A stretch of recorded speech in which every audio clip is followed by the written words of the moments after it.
Hi, welcome back guys. This is your friend, the Iron Fanfics, back with amazing fanfiction. This is the series of What If Deku Had Warlock Fusion Quirk. Now before starting, please give this video a like and subscribe to the channel if you want more videos like this. Now let's get into the fanfic. Izuku felt a small sting as his classmates muttered in response to his, once again, perfect response to an English question that his teacher had given him. They never liked it when the quirkless freak stepped out of bounds, but he simply didn't know how to dumb himself down when it came to things like English. It came naturally to him, perhaps a result of his strange dreams. Yes, he had very strange dreams. Upon learning about the idea of lucid dreaming, Izuku had tried to control the events to no avail. It was more like he was watching a story unfold through eyes that weren't his. He could never piece them together though. At most he held onto two recurring plotlines. The first, a royal knight of great power who protected a beautiful princess. The second, a warlock who covered the world in ice. He hadn't told anyone about them, not even his mother. He was scared that she would just think that he was looking for attention, and she had enough issues on her plate with her work at an accountancy firm. Instead he just kept his head down, enjoyed his study of heroes, got good enough grades and tried to avoid his guilty crush Katsumi and her posse of bullies. The bell rang and class was over. Izuku resolved to go and find the book she had thrown from the window earlier before it got swept away by the robotic cleaners. Arriving, he found the book soaking in a pond of fish and sighed in defeat when he found that the past 7 months of ink had run, making the notes illegible. The young rose dies if her thorns don't sting. He gritted his teeth, pushing the quote from the wizard's life from his mind with vehement denial. He wouldn't fight back, it would only make his mother worry. Getting on the road back to him, he put the book into a recycling bin and began to whisper under his breath a mantra from one of his dreams. They seemed like nonsensical, egotistical whispers, but they brought a strange, cool comfort to him on hot summer's days. Going under the bridge, he was suddenly grappled by a large mass of slime. After a long struggle, Izuku was about to fall unconscious before he felt a thud nearby. A blast of wind, a booming laugh and approximately 200 slaps to the face later and he was staring up at All Might, the greatest hero in Japan. It's an honor to meet you, sir. All Might laughed, obviously very used to the treatment. Why, a pleasure to meet you too, my lad. Tell me, while I have you, would you like an autograph seeing as you appear to be a fan? Izuku looked around him frantically but, without his book, he had nothing that would be suitable. Sighing, he turned back to the hero with an apologetic grin. Afraid not, of all the days, eh? All Might chuckled in turn before turning a weathered eye towards him. Not to worry. Tell me, most schoolboys your age have notebooks, don't they? Why not you? Izuku froze before sighing, rubbing the back of his head. He really didn't know how to lie. I got wrecked today. Some roughhousing, nothing unusual. All Might frowned before offering him a thumbs up. Well, don't let the bullies get you down, you've got the markings of a great hero about you. Now, stand back, got to get this villain to the police station. Izuku was awed by the words of encouragement and did as he was told, waving All Might off as he jumped over the rooftops and into the city. Sighing, Izuku dusted himself off from the cloud of dust and proceeded to make his way back home. He had been told he had the markings of a hero by All Might of all people. That had to count for something, shouldn't it? His musings were interrupted by the sound of a mighty explosion which rocked through the street along with the blaring of sirens as police cars raced past him. Almost by sheer habit, he jogged along until he saw a crowd gathering around an alleyway and pushed himself to the front of the crowd with practiced ease. However, when he arrived at the front, what he saw only filled him with dread. The crowd were muttering about how it appeared to be a schoolchild, but he knew that face even if it was half covered in slime. Katsumi, still in her school uniform, being grappled by the slime monster while erratically firing her quirk in the direction of any heroes that tried to make an approach. None of the heroes could do anything, not with their quirks, it was too reckless to try anything. But the way that she struggled, the genuine distress in her eyes, the way that she continued to fight, it moved something inside of him. Only those immediately surrounding him saw it, but his index finger began to leave a trailing glow as he rushed forward. His mind seemed to speed up. The thumping of his heartbeat in his ears certainly made him aware that something was different. The heartbeat became a war drum, something that began to act as a metronome to his actions. He blinked, and suddenly instead of Katsumi, it was a princess, the princess from his dreams. Beautiful, regal, his duty was to protect. He grabbed his backpack, pulled it off and threw it at the creature's eye with martial expertise beyond his years. It recoiled, and within the span of a second he had scooped the princess from its clutches and threw her away into the mass of heroes. Time seemed to catch up to him, and suddenly Izuku was in the grasp of the villain. Feelers of slime filled his ears as the villain cackled. "You'll do fine as a meat suit with whatever that quirk was, boy." However, much to the villain's dismay, he couldn't find a trace of a quirk in Izuku and was suddenly powerless against the sidekicks that piled towards him. It was a short fight, but not one that didn't leave Izuku without a few bruises and burns. Eventually he was safe, the villain was in custody, and he was being berated by the heroes. "What you did was an act of vigilanticism. If it weren't for the circumstances, we'd be taking you to the police station." Izuku kept his head down, ashamed. It wasn't as if he wanted to break the law, but his feet moved before his mind, as if that'd hold up in court. Before they could continue, Katsumi stormed over and pointed a finger squarely in his face. "That doesn't count, okay Deku? Why you didn't save me, so don't try to say you did, got it?" Izuku nodded, terrified of her wrath before she stormed off in a huff. When he turned back to the hero, Kamui Woods to be precise, he was suddenly wearing a knowing grin. "Oh, I see how it is now, kid. Mighty fine way to get to a girl's heart, but take a few years in a hero course before trying something like that again, alright? Now get going. Your parents will be worried." He blushed heavily and stammered out a quick thank you before rushing off, finally able to return home. After a long lecture by his mother, he was allowed to shower and go to bed after a massive meal that he was very hungry for. As he fell asleep, he was met by something much more personal, vivid, than his previous dreams. He stood in front of a massive army of faceless soldiers, and as he looked over his body, he could actually feel the cool metal of his shining white armor against his body and the weight of a hefty greatsword in his hands. Strangely enough, he didn't feel much panic at the unfamiliar scene and aggressive-looking soldiers. More at home, and this was sweeping the floor. The army rushed forward, and Izuku reflexively swung out the sword towards them. Swathes of enemies fell before him as he fought, not knowing what his purpose was, but the techniques felt complex yet simple. Eventually he was stood on a mountain of corpses and mounted a steed, riding through storybook landscapes until he arrived at a large palace in the middle of nowhere. As he cantered down a flower-bordered path, he saw someone rush out of the palace towards him. Who greeted him was a figure in a flowing red dress, with blonde choppy locks that went down to the small of her back and a face which had tormented him for years, which smiled at him with gentle grace and sweetness. He took a knee, and she walked over to raise his chin and gave him a warm look.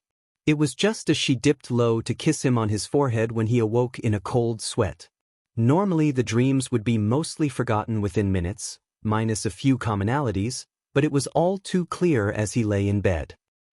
Remember. Days pass and suddenly Izuku finds himself unbesieged by Katsumi's group. Apparently, they had lost interest in him, or more likely, she had called a moratorium on his abuse. However, he could still remember the vivid feeling of the war he had fought in his dreams and the lips upon his forehead, and decided he needed to chase the answer. Somehow, someway he'd figure it out, and if saving Katsumi was the answer, he'd need to get strong enough to save her. He found a part-time job hauling boxes at the pier, heavy boxes. Although he was a scrawny thing, he did have some measure of muscle, and by the end of his second week he'd built up enough to keep up with the rest of the dockworkers. At night, he found himself replicating the movements he had made with the sword in his dreams with naught but his hands. Eventually he got proficient enough to remember an entire routine, but despite all the research he had done at lunchtime, he could never pinpoint what style it was. And that brought him to the summer break when he'd be free to do as he pleased, his grades average in all except English. Turns out that paying attention during class and not studying wasn't enough for perfect A's. How unfortunate. Spending more hours on the dock, he found himself in the possession of a kendo sword from a second-hand store. It wasn't much, splintered and rough on the handle, but it was enough to allow him to test himself with a sword in hand. His skills increased, his muscles grew and toned, and his goal became more focused as the day of UA's entrance examination came close. Become a hero strong enough to help Katsumi. When he had applied to it, he had asked if he was allowed to bring his weapon as necessary for his style, and after some wrangling and demonstration they had offered him to use a stock one they allowed candidates to use. Izuku was grateful and took it as an opportunity to really push himself to get ready for the test. The morning came, and Izuku stood at the gates for the examination with the blade in hand. It was impersonal, but sharp and fitted well in his hand. A few candidates looked over at him strangely, and someone even approached him before realizing that Izuku was psyching himself up. The bell came, and Izuku rushed in with the rest of the candidates as he focused on the beat of his heart as a war drum. He found his mark, a 2-point robot waiting in an alleyway. His blade unsheathed and he found his mark, a camera on its cuboid head. He dodged around a missile fired at him, getting close with a running jump. The blade's tip entered the camera and the robot went quiet. That was the rhythm of the night that he had refined over the months leading to the examination. Everything was done to the beat of the heart: find your mark, target its weak point, dodge its initial attack and counterattack to kill. His heart rate increased over the course of the examination, to the point where he could even take out a pack of robots with ease until he was sitting at a comfortable 30 points. He wiped the sweat from his brow, looking back at the other candidates as they ate their way through the robots. And then suddenly, a deafening klaxon was heard throughout the arena as a large figure began to rise above the buildings. Instead of the fear that Izuku was expecting, he suddenly felt a rush of adrenaline spiked through him. It wasn't him, it couldn't have been him. This was someone else's bloodlust. That was when he noticed her, a girl trapped under rubble. The world froze as he gazed upon a damsel in distress, because that's all the knight saw. He could see glistening armor where his standard-issue candidate's garb used to be, and his sword, once more akin to a katana than anything, was now the mithril greatsword he was familiar with. The next minute went by like a slideshow. He dashed through air to the head of the robot, arrived at its multitude cameras, stabbed each and every one of them and began to fall to the ground. However, instead of gravity taking effect, he stuck a landing on a knee, foot, and fist. Before the armor disappeared and the sword broke into tiny pieces. Izuku gasped for breath as he lay on the ground, coughing up spittle and blood. The girl who had been previously trapped rushed over to him, looking over him in a panic. "Oh my God, are you all right?" He tried to give her his best smile, but the popped blood vessel in his eyes and nose didn't inspire much confidence. Suddenly he felt a moist pair of lips on his back, and in 5 seconds, he felt right as rain if not extremely hungry. "Eat up, Sonny, some gummies will help." Izuku stood up and took the sweets from the voice, now attached to the body of the youthful heroine, recovery girl. Scarfing them down, Izuku turned back to the girl who he had saved as she ate her own gummies with equal abandon. I didn't get your name?" She looked up and gave him a smile, cheery and with a hint of adoration. "Ochako Uraraka, that was really cool. You were all like swish and then you ran through the air towards it and it was so cool." Izuku blushed heavily at the praise as he replied, "Izuku Midoriya, and thanks." The rest of the candidates were healed before they began to march out of the testing site. Izuku went back home, walking into a darkened hallway. Sighing, he made his way to the kitchen and switched on a light before nearly having a heart attack. Standing there in familiar gleaming armor was himself, but older. His cheeks were covered in scars and his hair was slightly more matted, but there was nobody it could be but him. What are you?" He didn't say anything, grinning at him. The figure picked up his sword from the countertop and walked over to him, tapped him on both shoulders with his blade before disappearing as the lights flickered. Izuku gaped at the insane occurrence, but snapped himself out of it and put it down to a hallucination. As he set about making himself dinner, he never noticed the 2 shallow cuts on his shoulders. Days passed by which Izuku spent doing all he knew at this point, train his swordplay. He would never notice it from his own perspective, but anyone else would have seen that he was glowing slightly as he practiced, leaving faint trails behind him. Eventually the morning of the results arrived and Izuku felt particularly sick in his stomach as he slid a finger under the seal and cracked it open in his room. A small disc fell out of the envelope, rolling to the center of his room before projecting a hologram. All Might stood there in a suit and Izuku sat to attention, leaning forward. "Greetings, young Midoriya. A pleasure to meet with you again. Now, let's not waste any time, shall we?" Izuku nodded before embarrassedly realizing that nobody was there. Holograms were weird. With a combat score of 30, you have passed the minimum threshold for the combat trials. However, while you were in the 60% percentile for academics, others have placed above you. He sighed. That was frustrating. He used to be so good at his studies until his training came in the way. The hologram continued though. However, that 0-point robot was a bit misleading name-wise. You see, we do not award combat score for its neutralization, but we do award style points. Izuku was at a loss for words as All Might laughed uproariously. "Merely joking, my boy. However, your stellar saving of Ms. Uraraka has not gone unnoticed, and as such you have earned exactly 15 rescue points. This puts you at 45 total points, granting you a place in U.A's hero course. Welcome to Class 1A, Izuku Midoriya, your hero academia begins here." As he sat in the darkness after the hologram disappeared, Izuku's face melted into an excited grin. It was like he was a kid again, dreaming of going to U.A with his friends and becoming a great hero. Looks like it was actually happening. By instinct his fingers raised to his shoulder, where the knight's blade had brushed him during his delusion. For king and country it was then. Izuku spent a lot of time getting himself up to scratch for the first day of UA. New school equipment, a slight reinvigoration of his academic habits and the lack of crunch helped to prepare him, even if he was still just as nervous on the first day. Stepping inside of the compound, he made his way up to his classroom amongst the students catching up after summer and took a deep breath. 1. A massive door. 2. The handle. 3. Breath out. 4. Step inside. And immediately watch as a pink girl floated slowly across his vision. She seemed to catch his eye and smiled carelessly, extending her hand. "Mina Ashido, nice to meet." He gulped and shook it, the feeling of moving someone around in weightlessness a foreign one. Eventually a girl he recognized as Uraraka ran over and apologized, returning the girl's gravity as Izuku went to his chair, slightly mystified still.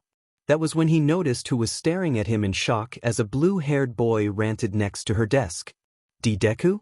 What the F dash? K Kaken?" Katsumi stood up and slammed her fist into the ranting boy's chest, making Izuku wince as he stumbled backwards into another desk. Turning back to him, she clutched her fist and whispered menacingly. "You'd better not think you'll get the best of me, Deku. You're still my pebble, got it?" Izuku nodded fervently, doing his best not agitate her. She seemed nonplussed by his reaction and sat back down as the teacher stood up from his position under the podium in a sleeping bag of all things. Class got underway, and Izuku couldn't help but take notice of a girl sitting in the back of the class. Her hair was white and long, like waterfalls of snow across her cold and unfriendly yet refined face. He didn't give it another thought as the class was marched down to the training field, taking only a momentary stop to get into their P.E gear. When they arrived, Aizawa tossed a softball to Katsumi and asked, "Bakugo, how far could you throw a ball in middle school?" She shrugged, getting a feel for the sphere as she mused. 90, 100 meters odd? Aizawa nodded and stood back, motioning to the circle he had stepped out of. "Stay in that circle and try it, using your quirk. Anything goes as long as you don't step outside." Katsumi grinned and did as she was told, reeling back her arm as a quiet, savage panting began to come from her. Izuku took several steps back. Now she was on the warpath. That ball was about to meet its maker. Across the ocean. Die. It rocketed away from her with an explosive blast, and Izuku winced as he shielded his eyes from the dust cloud. When it had settled, the class coughing in the wake, Aizawa held up his phone to reveal a healthy 2 kilometers. Katsumi gave a smug grin to the rest of the class, but her gaze locked onto Izuku's. That was a challenge, one he'd have to accept. Mina and Toru began whispering about how fun it would be before Aizawa cut in, a grin on his face. Fun, eh? How about the lowest scorer in the class loses their position in the class? Still sounds like fun, Ishido? Her face paled, and suddenly they were fighting for their futures. Ball throw, sidestepping, 100-meter dash. Izuku was above average but never took the cake in any of them. His skills were meant for fighting, not throwing a ball. Eventually, when the teacher revealed the scores, he saw he was at a healthy number 9 in the class ranking, surprising. Even himself. I've docked points from you for inconsiderate or over-reliant usage of your quirks. For instance, public works would be destroyed by Todoroki's ice, or Bakugo's explosions could destroy windows if not used carefully. When using your quirks, always be considerate of those around you. Also, Hagakure, don't worry about finishing last, it was just motivation. Izuku nodded as the rest of the class groaned, and as they returned to class, he was greeted by Katsumi, who grabbed his arm with a glare. You're still quirkless, aren't you? He frantically nodded and she sighed, giving a smug smile. Well, looks like you're not such a massive FING Deku anymore. Even put on some muscles, who saw that coming? See you around, fuckwad. Suitably confused and feeling a strange heat where she had grabbed his arm, Izuku returned to class and got ready for his first mathematics class. After what seemed like an eternity of beginning their first foray into differentiation, the bell rang, and they were released for the day. A collective sigh went up from the class as they took a breather from the intense first day. Picking up his bag, Izuku was stopped before he left the class by Kaminari. Hey man, wait a second. Me and the other guys were gonna head for a bite to eat and get to know each other, you in? Izuku shook his head with an apologetic smile, rubbing the back of his head. Sorry, I've got to get to work. Maybe some other time? Kaminari looked pretty bummed out but relented, wishing him a good shift. All things considered, a pretty good first day at Unbeta High School. Arriving in class the next day, Izuku was immediately pulled over to where the rest of the boys were sat, well, most of them. Kirishima grinned at him and asked excitedly, Dude, what's the deal with Bakugo? She totally destroyed my Neta earlier, it was awesome. Izuku blinked in surprise before looking over to where Mineta was slumped against the wall, his pants burned and his face covered in soot. What did he try? Kirishima was gesturing wildly with his arms, smiling like he was remembering a sports match. He went in to try and grab her butt, and then suddenly she gripped him by the arms and legs and stretched him over her knee like she was gonna break his back before blowing him up. Looking over at where she was sitting, Izuku couldn't suppress a small laugh as she looked away petulantly. Turning back to the awaiting boys, Izuku cautioned them. I'd be careful, she's kinda touchy. Kaminari spoke up. So's Mineta. They shared a laugh before Izuku continued. Yeah, Kaken's really strong and she's not one for rules, so I'd be careful. The bell rang and they darted for their seats before their teacher could tell them to do so. When they did, he got to the podium and said, For seconds, better. Class began and they went through the motions, but Izuku couldn't help but notice Katsumi's glances back at him. They almost seemed sad or regretful, but he was sure that it was just his own head's wishful thinking. Lunch began and Izuku followed the rest of the guys as they went towards the cafeteria. However, Mina and Toru walked over to the sulking Katsumi and knowingly grinned. Boy troubles, Kaken? She glared up at them, but it didn't have the heat she had intended it to have. Eventually she let up and muttered. Her thoughts had been raging all through last night, and she wasn't exactly in the mood to confront her resurgent consciousness. Don't call me that. Mina tooted as Toru cackled. Come on girl, where's that fire? Don't tell me you think he wouldn't be up for it. Katsumi glared at her, this time with a bit more heat. Don't if me start raccoon eyes, I know what I want and I know how to get it, so lay off. Mina raised her hands in surrender, but didn't stop. Oh sweetie, you don't know what you want, I can tell. Now, you tell me what's clinking around in that pretty little head and I'll leave. She tossed up the options of hurting her or telling her what she was conflicted about before settling on the latter, knowing that it would only mess with her more if she kept it bottled up. It's what Deku said to the other guys, that they need to be careful around me. It's a arg. Mina didn't flinch as she added a small burn mark to the table, smiling smugly. Then what are you gonna do about it? Katsumi halted before falling silent. Mina sighed and whispered over to her conspiratorially. You got a reel in the potty mouth, guarantee he'll take interest. Once he has, you start putting on makeup. Ew, 1-2 never failed me before. Once you've given him some time to realize he's got a crush, I'll get Izuku to set him up and you'll be waiting for him. Trust me, I'm a matchmaker first, a hero student second. She glared at the pink girl before sighing, looking down more defeated. While that may sound nice to the girlish parts of her brain, she knew it was a pipe dream after she bullied him for so long. Let it happen, raccoon eyes, I'll do what feels right. Mina smiled at her comfortingly before extending her hand, standing up. You got it, sister. Let's go get some grub, wanna be fed for hero basics after lunch after all. Katsumi looked at the hand in shock before tentatively reaching out to grab it, letting herself be hoisted to her feet. Grabbing her bag, she followed Mina and Toru towards the cafeteria and felt quite comfortable with them. They were assertive like she was, just not violently so. Maybe she could learn to stand them. Lunch passed with the three talking together amiably, and they were sat in their classroom, waiting for their teacher to arrive. Izuku was talking excitedly with Tsuyu about All Might, who was scheduled to be their teacher, making Katsumi grip her table to keep her composure. For all she hated it, Mina was right, she needed to relax a bit.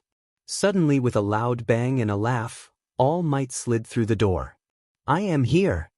The class erupted in chatter as All Might motioned for them to settle down. Taking his position at the podium, All Might grinned, shouted, "Welcome to Heroics. Here we'll be going over what, when, why, and most importantly how to be a stellar hero. Now our first class is going to be a practical one, so please suit up and get ready for some combat." The wall flipped, revealing all of their hero cases. Izuku walked over amongst the rabble and grabbed his, inadvertently getting squished against Katsumi thanks to Mina. Eventually they managed to escape and ran towards the changing rooms, trying to push how soft-toned the other was from their minds. Izuku looked down at his hero costume, grinning excitedly as he gazed upon it for the first time. He had been required to take a day out of his break to go to the support company for a fitting and a test run, and he had been ecstatic with how it had turned out. Now clad in shining, mithril-like armor and wielding a greatsword that seemed as light as plastic, Izuku took a few expert spins through the air before catching it with the other hand. Kirishima whistled as he pulled on his vest. Man, that's one hell of a stick." Izuku nodded, sheathing it against his back with the strong magnet attached to the back of his breastplate. Moving around in armor would take some time to get used to, but it wouldn't be impossible.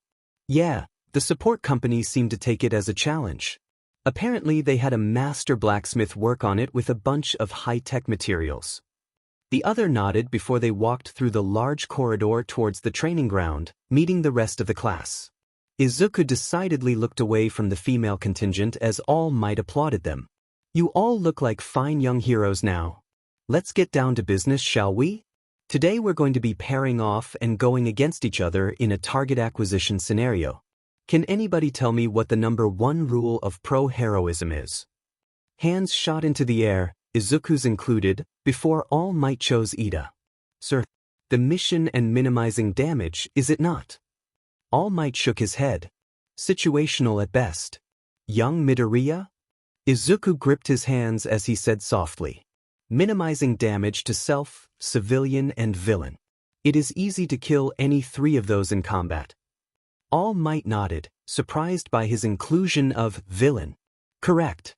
While it is inevitable that the villain will be harmed, the adage I like to remember is send people to the hospital, not the morgue. If you can't understand that, it will come as a shock when it happens, and you will feel like you won't want to continue. Now that that's out of the way, let's begin the selection process. After that somber message, All Might began to draw names out of a hat, and Izuku found himself paired with Ida Tenya, who had been quarreling with Kaken yesterday. He extended his hand and Izuku shook it awkwardly. It's nice to be working with you, Ida." He nodded stiffly before All Might announced that they would be the hero team against Kaken and Ochako. That would be a difficult matchup. All Might explained the rest of the scenario and the win conditions before they were let go. As they went towards their starting point, Ida asked him, "Say, what is your quirk? I don't think I saw it in action yesterday." "As you know, my quirk is engine. It gives me 2 engines in my calves that allow for fast movement and powerful kicks." Izuku hummed, considering the quirk and how it would apply to their current situation. Realizing that he was supposed to respond, he gave the answer he had come up with in the run-up to you. "I'm trained in swordsmanship. My quirk isn't much to talk about. Anyways, we should go for a quick retrieval. Fighting against Kaken will be impossible in the long term." They strategized for a few more minutes before a klaxon blared, signaling the beginning of the exercise. Nodding to each other, Izuku took point and walked through the front door. "Remember, I'll keep Kaken busy, but I can't hold for long." Ida flashed him a thumbs up, putting his helmet on. As they went through the building, Izuku had a terrible feeling in his gut. He hated the idea of hurting Kaken, even if he knew she wouldn't have many reservations about it. They arrived on the 4th floor, but Ida's footsteps stopped behind him. "Ida? What's dash?" An explosion blasted him away down the corridor, and Izuku rolled out of the fall, only looking up in time to lift his sword to block Kaken's next explosion. Behind her, he could see Ida flailing around in midair, Ochako running up to support her teammate as Izuku managed to put some distance between them. Neither of them spoke as they kept each other at length, but Izuku knew that he didn't have long. Kaken's face changed before she flew forward using her explosions, making Izuku held up the flat of his sword and batted her away before an explosion sent him sprawling to the ground. Looking up, he saw Ochako going in for an attack, but in that split second he realized that she looked rather nauseous. His legs swung around, catching her off guard and sending her sprawling to the ground as she began to spew. Izuku rolled away from Kaken's follow-up attack and jumped to his feet, pointing the tip of his blade squarely against her neck as she went for an attack. He heard a thud and gazed beyond Kaken to see Ida against the floor. Perfect. She grinned before raising one of her gauntlets towards him, gripping the pin on the grenade. He had no idea what it would do, but he wasn't exactly keen to find out. Game over, Deku. That was before Ida came soaring in, kicked her in the liver and slamming her into the wall. She was dazed, and Izuku wasted no time in swooping down with capture tape. Turning back to Ida, he grinned, raising a hand for a high five. "Good work." Ida returned it with a smile before turning a wary eye towards Uraraka, who was shakily trying to get to her feet. "Let's capture her before we celebrate too much." Izuku nodded, walking over and hoisting his sword over his shoulder as he gazed down at her pitifully. "You just want to surrender?" Uraraka nodded, meekly whispering into her comms before retching again. I surrender." All Might announced their victory, and Izuku rubbed Uraraka's back comfortingly. Ida went over to try and help Kaken to her feet, but the girl snarled at him and used a controlled explosion to bring herself back up. She looked over at Izuku with an angry expression for a second before huffing and looking away, storming down the stairwell. Neither caught the fiery jealousy that she glared back at Uraraka with as they helped the girl to her feet. "Well, that's rather rude. What's her deal?" Izuku sighed, wishing that he knew the answer himself. "Let's let her cool off. She's not used to losing. Are you okay?" They counted their injuries before going back to where the class was waiting and watching before the 4 were lined up in front of the class. All Might clapped his hands together before asking across the class, "Now, who was the MVP in that scenario?" A few hands went up, and All Might called upon the girl called Momo Yaoyorozu. Midoriya? He appeared to be the most integral to their combat success. All Might shook his head. "Close. Any other guesses?" Izuku himself spoke up, surprising the class. Catch Bakugo was the most important. If their pacing had been a bit slower, or if Uraraka had managed to keep me occupied a little longer, then it would have been their win. I suspect it was her idea for the trap, because she knew that I'd be the one planning on fighting her, so they took out Ida immediately. If Uraraka held the anti-gravity for a moment longer. Katsumi looked over at him in surprise before a small, private smile blossomed on her face. All Might nodded, grinning as he applauded him. Absolutely correct. Young Bakugo's battle sense was perfect, it was only her strategizing that needed a bit of work. If she had taken a moment to establish young Uraraka's limits, I dare say you would be the losers. The class nodded, applauding them all politely before calling out the next set. Izuku took a seat, sighing as he set his sword against the wall while humming a small tune he remembered from his dreams. As the next fight started up, he was surprised when Kaken took a seat next to him, muttering knowingly. "You were holding back, weren't you?" Izuku stammered back, not expecting her to approach him. "No. She gritted her teeth before gripping his hand and setting off a small explosion that made him wince. "Don't lie to me, Deku. Give it to me straight." He whimpered, cradling his burnt hand as he muttered. "Wic couldn't hurt you. It's training in well." She glared at him for a moment, searching his face before sighing, laying her head against the cool stone of the wall. "You're a DMN idiot, you know that, Deku? If you had twisted the edge towards me instead of the flat, you'd have gotten a cut-off on me." He giggled before replying. "Yeah, like that would have helped. If you had taken damage, your body would have sweated more as a response. I know your quirk pretty well, you know." She looked over at him with a smug grin. "Been straight, I'd have leveled that building and sent your butt to the cemetery in an urn. So, swords huh? Never thought a quirkless fucknut like you would choose something like that, but you're pretty good with that thing." Izuku nodded, gazing at the shining blade with a smile. "Yeah, I trained really hard after that incident a year ago." Kaken nodded silently, watching the monitors as Kaminari was blown out of a window. After a long, awkward minute she said, "Look, I know I was a beach to you in middle school, and you shouldn't forget that, but hell, this is tough." He looked over at her before offering meekly, "I don't really hate you or anything. Did you think we could?" She cut in, not meeting his eyes. "Deku, if you're okay with it, we start over, we forget everything that happened up until now. Except, well." Katsumi looked away, masking her blush in the darkness of the room. "Why, you can still use that FANG nickname and you're still Deku." Suddenly his heart skipped a beat as he looked back at her, and for a single flash, he saw her in a princess dress as she pouted. "Okay, Kaken."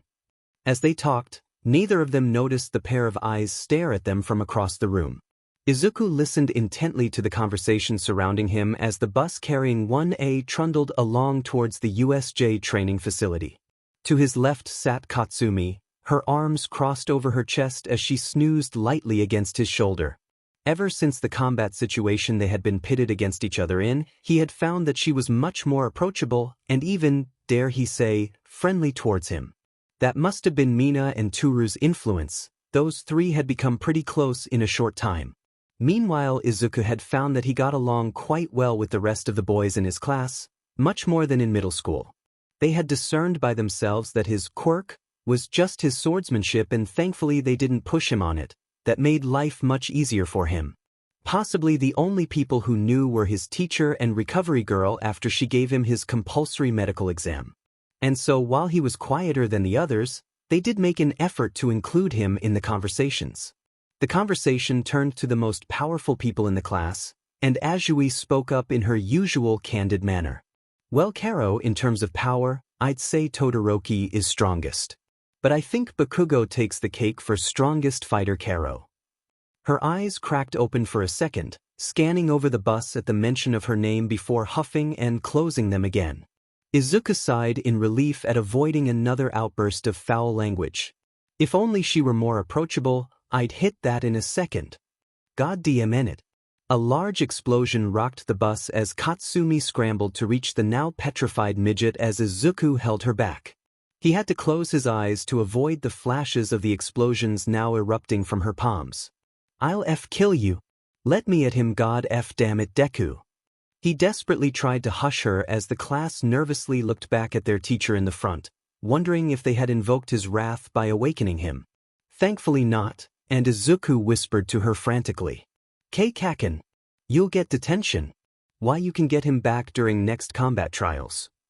She gazed back at him before plopping herself back down in her seat, a dangerous eye still on Mineta. Mina and Toru giggled at the encounter as Kirishima flashed Izuku a thumbs up. Ever since they had discovered his apparent ability for calming the rages that many of them could send her into, Izuku had been designated unofficial handler of Katsumi Bakugo. At least he wasn't the only one. Tsuyu was commonly the one to admonish Mineta whenever he stepped out of line. Thankfully the bus came to a stop soon enough and the class dismounted. Aizawa did a quick head count before motioning for them to follow him into the USJ, where a strange person in a space suit that Uraraka seemed to recognize was waiting for them. "Hey Aizawa. Long time no see." Aizawa raised a hand in a form of greeting before whispering something to the other hero that seemed to darken both of their moods. The other hero snapped out of it before turning back towards the class and introducing themselves as 13, the space hero. "Welcome, one and all, to the unforeseen simulation joint. While you won't be in this area much until your second year, we like to give you all a quick primer on rescue theory and practical so you know what to expect. Here we can simulate natural disasters, but that is not all. Chemical spills, evacuations, critical infrastructure failure, you name it. Now, can anybody tell me?" The lecture continued for a while before they were led inside, making many of the class gape at the immensity of the area. They went off with either their teacher or 13 to do their various tasks, and at the end of the class they were stood reviewing at the front of the facility. Everything was going smoothly, right up until the fire shutter slammed down on the front gate, making Kaminari yelp and jump away as he was the closest. "What's going on? We're not having a test today." Every light fixture suddenly exploded, showering the entire dome in powdered glass as Aizawa and 13 took battle positions. "Everyone, if you can make light, do it." A few, namely Katsumi, used their quirks in rather novel ways to provide a small source of light that allowed them to orient themselves. Izuku walked over to her and whispered over the commotion. "Kaken, this doesn't feel right. I think villains are about to attack." She looked down at him in shock as Mina and Toru dashed over to join them along with Tokoyami, who was getting as close to the light as possible as he wrestled with Dark Shadow. "What the hell? Raccoon eyes, Invis, stay close to me and watch my 6. Birdbrain, you and Deku take point." The emergency red lights came on, long-lasting chemical flares to be precise, and in the courtyard, they could see the small army of villains led by a group of 3. Katsumi gritted her teeth and said aloud, "If we need to fight, leave it to me and Deku while you guys protect yourselves and the rest of the class. Got it? This is a defensive fight." Grr. Izuku was surprised by how calm and rational she was being, but he could tell that she was genuinely worried for their safety. He took a step back and whispered, "Those 3 in the middle, they're the commanders. Do we go for them?" She shook her head, reaching up to tuck her long hair into her hero costume. Obviously she was rattled. Usually she hated having her hair restricted. "We don't have the freedom, it ain't gonna be that easy. We need to let people know we're here." Izuku looked around for the answer and suddenly his eyes landed on someone he knew would get attention. Before he could tell her his plan, a sudden rush of cool black wind covered them. "Why, hello children. Allow me to introduce myself, Kurogyri of the League of Villains. A pleasure to make your acquaintance, and an honor to be your demise." Suddenly the mist encompassed them despite 13's best efforts, and Izuku felt a quick, unpleasant shift before finding himself deposited in cold water. His armor didn't help him swim much, and he was never the most confident swimmer. Putting his sword against his back, he made to try and swim to the surface but was thwarted when he had to dodge around a darting villain that narrowly missed him with a knife-like nose. Izuku panicked and tried to swim to the surface but was forced to dodge again as another villain came around and tried to gut him with a diver's knife. He was running out of air at this point, and his vision was starting to go spotty before his salvation came in the form of Tsuyu swimming up and tossing him out of the water. He rolled out onto the deck of the yacht, spluttering up water as Mineta was thrown out of the water next. Tsuyu joined them, more gracefully than both of them, and helped Izuku to his feet as Mineta floundered. "Midoriya Karo, are you okay?" Izuku nodded, clearing his ears of the trapped water that impeded his hearing. "Yeah, I think I'm alright. What's the plan?" Tsuyu peered over the edge of the ship down into the villain-infested waters and shuddered. "I dunno, Karo, we're kinda stuck. Do you think we can fight our way out of this?" He shook his head, helping Mineta to his feet before looking back at the sabotaged outboard motor and humming. "Not fight, but I think I have a few ideas. The emergency supplies on this ship, go and grab them. Mineta, follow me." Azui, I can give us a distraction, it's up to you to get us to shore in that time. Both of them nodded and did what they were told. Izuku dashed over to the authentic motor and ripped off the plastic casing, looking for the fuel tank. Checking it over for an information label, he shouted over to Mineta. Keep them off us. The midget whimpered but did what he was told, throwing ball down at the villains scaling the hull. Just as Izuku found exactly what he needed, Tsuyu came up behind him holding the case full of supplies and he took it while wrenching the fuel can out of the motor. Suddenly a large explosion rocked the boat and they looked back to see that it had been split in half by a villain's attack. Izuku gritted his teeth and resolved himself to his ill-thought-out plan. Opening the emergency kit, he found the flare and pulled out the gun and the ammunition, loading it quickly. Tossing the can overboard, he shouted back to Tsuyu and Mineta. Ready! Taking aim, he emptied his lungs before firing the shot at the bobbing canister. It struck true, splitting the can open in the heat of the thermite before the canister exploded in a thundering shockwave, nearly knocking them off their feet. Now! Grabbing a hold of both of them, Tsuyu leapt overboard with both boys on her arms and provided most of the move to get them to the shoreline. Just as Izuku hoped, none of the villains followed them, and as they got to the shoreline he felt sick at the dark deed he had just committed. That was amazing, Midoriya Karo. How did you know that would stop the villains? He looked over the water at the few villains bobbing on the surface of the water, and suddenly their faces paled along with his. High-order explosive, the blast wave travels much faster underwater. I heard about the idea from my physics class, but it'll rupture their internal organs. His face darkened as he looked down. Fully expecting her to be disgusted with him, he was shocked when she wrapped his arms around his neck and said reassuringly, "You did what needed to be done, Karo, thank you. If it wasn't them, it'd be us." Izuku was equally shocked when Mineta flashed him a shaky thumbs up. "And no worries from me, man. I nearly wet myself." He laughed slightly deliriously as Tsuyu let him go and said confidently, "We don't have to tell anybody about this, Karo, okay? If it does come out, we'll just say it was the villain's fault. Now come on, we need to get back to the class."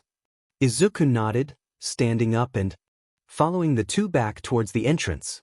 As they were leaving, he turned his head to look back at what he had done and shivered. There were so many bodies. Pushing it from his mind, they arrived at the central courtyard where they found their teacher fending off a horde of enemies. The ringleaders were stood off to the side, aggressively whispering about something, and Izuku motioned the two into hiding. Joining them, he watched the fight as Tsuyu asked nervously, "Tsui, help." Izuku shook his head with a heavy heart. No, we need to help the others. Mr. Aizawa doesn't need us around to protect. Let's go to the dash." He was cut off by a familiar scream of "die" and a series of explosions. Looking back, he saw Katsumi fly in from across the courtyard and blow a group of villains into the water surrounding the courtyard. Aizawa looked over, as did the rest of the villains, and screamed, "Bakugo! Get the hell out of here!" She blew a stand of hair from her face and Izuku got a good look at her. She was apoplectic. The look in her eyes would make even the most stoic of villains take a step back as she growled towards the three ringleaders. "Where is he?" The leader, a lanky figure with hands covering his entire body like some kind of twisted performance art, chuckled. "I'm sorry, who?" Katsumi threw her arm out towards the villains trying to sneak up on her, blasting them away with the strongest explosion Izuku had ever seen her use. "The effing green-haired one, and the rest of my classmates. Where the F are they?" The leader shrugged and motioned to the hulking behemoth. "No idea, and honestly not my problem. I'm gonna kill her. Maybe that'll bring out All Might." Izuku was moving before the monster had a chance to register its order. All he heard was that she was in danger, and he was supposed to save her. His heart rate accelerated, first to 80 beats, then to 100, 200, 300. His sword was unsheathed. He saw a weak point: the eyes. The brain was probably a decoy or not important. No need to dodge, he was going too fast and it didn't seem to register his presence as it geared up to dash at Kaken. He slid under its legs and jumped up to its eye line. Two quick jabs that plucked the orbs from their sockets. Izuku rolled out, using the rest of his inertia to arrive at her feet as the creature roared in pain. He stood in front of her, his sword raised as he tried to get his breathing under control. Deku? You're okay? Okay, where are the others? He said calmly, his eyes still locked on the beast that was clawing at its eyes. Azui and Mineta are behind that tree line, I don't know about the others. Orders? She grinned savagely, taking a position next to him and letting off a few explosions in the palm of her hands. We keep them occupied. Shitty Hair is heading back to the entrance to try and get a message to the outside. I reckon they've noticed the dip in energy consumption in this building by now though, it's a matter of time. Izuku nodded with a smile before it dipped. Kikakin, I'll be hard for me to fight without dealing serious damage. She scoffed, no surprise there, but her platitude was what got him. Just take off their FING arm or something, they'll survive in time to get to the FING hospital. If a few of the fuckers die, so what? I'm not watching you die for these assholes. Izuku laughed quietly, pushing the idea from his mind as she shouted out to the watching villains as Aizawa got the upper hand. Hear that, fuckers? We're here for blood, same as you, so you try it.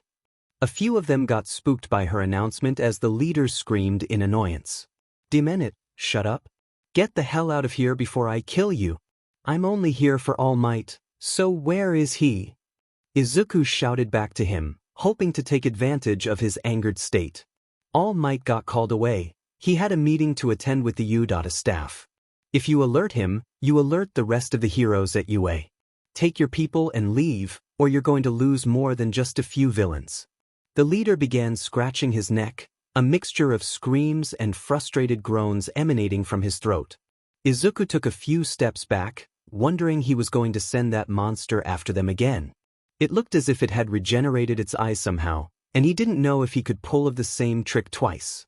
However, his salvation came in the form of a cool breeze coming from behind him, something that felt familiar, but different. He's correct. Leave. Looking back, they both saw Todoroki walk up next to them to a backdrop of a massive glacier encasing the villains Aizawa had been facing. Her face was equally cold, and Aizawa came up beside them. He was obviously not happy that they were disobeying orders, but he was nothing if not adaptable. These three are my strongest fighters, and your quirks are useless with me here. Tamura gritted his teeth before sighing, shrugging. Well, looks like the balance of power has shifted. Kurogiri, get everybody in their stuff together, we're blowing this thing. His sidekick nodded, and suddenly black portals erupted across the facility. Villains, alive or not, fell away into nothingness before the leaders disappeared into a separate portal of their own, not without sending one final glare back towards them. The moment they were gone, Aizawa sighed in relief before turning back to the three. All of you, head count and reconvene at the entrance. Bakugo, take the skies. They nodded dutifully and got to work, and after about 30 minutes they had everyone back up at the entrance as the law enforcement and medical staff arrived. Izuku slumped against the wall of the USJ, watching them all get to work, and suddenly the hunger set in. He let out an involuntary groan as his stomach rumbled like thunder. His vision began to fade, and he didn't know how long it was before he was shaken awake by Katsumi, now out of her hero costume. Deku? You all right? He nodded weakly as she frowned. Diamenit, you're running on fumes, aren't you? Hey! She screamed over at the relief workers still busy with the injured and shouted at them to bring over food, and in a minute, Izuku was wolfing down a large sandwich prepared in advance by Lunch Rush. Katsumi grinned at him and sat down next to him, sighing in relief. Once he was done, she nudged him in the side and said softly, I never said this, but taking out that monster's eyes? That was pretty FNG cool. Izuku laughed nervously, scratching the back of his head. All in a day's work. I don't know what I'd have done if you weren't there. She scoffed, mumbling under her breath. Yeah, you always were a FING sidekick. But you're my sidekick, don't forget it. Shaking herself out of it, she asked curiously. You down to go and grab some food in town before we head home? I'd rather not deal with my shitty but mom and wimpy but dad for a while. I know they'll be effing annoying. Izuku laughed, knowing that she loved them in her own way. She stood up and helped him to his feet. I'll wait for you at the entrance, go get your costume off. Doing as she bid and denuding himself in one of the cubicles that had been brought over from Izuku put the armor and sword into his hero case and handed it over to one of the aides. Stepping outside, he stretched in his plain clothes that he wore underneath his armor and made his way towards the entrance. Before he could, however, Aizawa stopped him. Midoriya. I'm going to reiterate this for my own sake. While the situation was dire, you had no place stepping in, neither did Bakugo. We're canceling class tomorrow, see you on Monday. Nodding to his teacher, Izuku bade him farewell before rushing over to meet Kaken, who was standing at the entrance with both of their bags, and tossed his over to him. Ready to go, fucknut? There's this great noodle place on 7th. They walked towards the restaurant, talking about the incident and their experiences. Izuku edited out the part about the dead villains. He didn't really want to share that until he needed to. They arrived at the quaint, warm little shop and Izuku followed her inside, watching as she sat down at the bar like she owned the place. An older woman came out from behind the bar and gasped when she saw the girl sitting there. Katsumi dear, it's been too long. Why how you've grown. Katsumi nodded with a smile, leaning forward as she replied. Thanks Mrs. Okura, it really has been too long. You gonna stand there all night or sit? He found himself stunned. The way that she acted outside of school, the way that she interacted with the old lady, nearly especially the way she looked, framed in the warm glow of the old light bulb. Catching up with himself, he went over and took a seat, and Mrs. Okura smiled like an old fox. Why, so you must be the Deku Katsumi has been telling me about. Now then dearie, what can I get for you too? Katsumi hummed before ordering. My usual, and one of your pork specials, both supersized.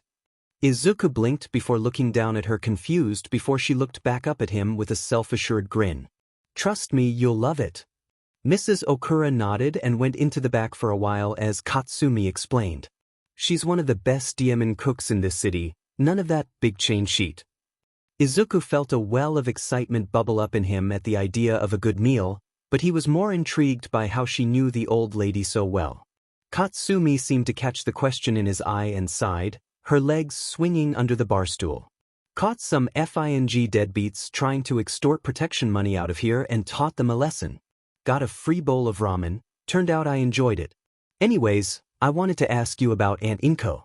How's she getting on? He sighed, rubbing the back of his head as he processed the story. If there was one subject that he wanted to avoid, it was that. Curse his inability to lie well. She's? Alright. She's working in accounting now, but she's always kinda busy. That's fine. It's just. Katsumi groaned, pinching his leg, leading to him yelping at the pain. She offered him a small smile as she said confidently. Don't worry about it, I get it. Anyways, I reckon our food's about done. Just as she said, Mrs. Okura came back and set down 2 bowls of steaming hot noodles in front of them. Izuku was astounded by the size of the bowls, and Katsumi smirked at his wide-eyed expression. Well, dig in debt. Consider this my payback for saving me back there. He was about to refute her, but Mrs. Okura butted in curiously. Saving, you say? You haven't been getting into trouble now, have you, Katsumi? My poor heart couldn't take it. She giggled, replying as she nudged Izuku in the side. They were asking for it. Deku kicked their butts before I got a shot though. You can wait for the public statement on the news tomorrow, don't know if we can say much. Izuku was about to die of embarrassment as Mrs. Okura giggled. Kaken, cut it out? Katsuki suddenly froze as Mrs. Okura's eyes drifted to her. Kakeni, why? Why, that's a cute name, I might need to use it myself.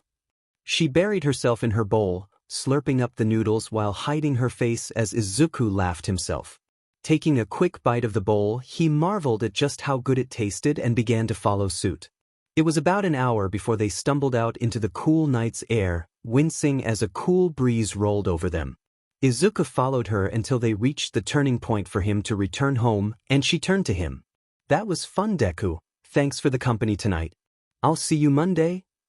He nodded and she gave him a small wave before turning on her heel and walking off, deftly putting some headphones in her ears from her pocket.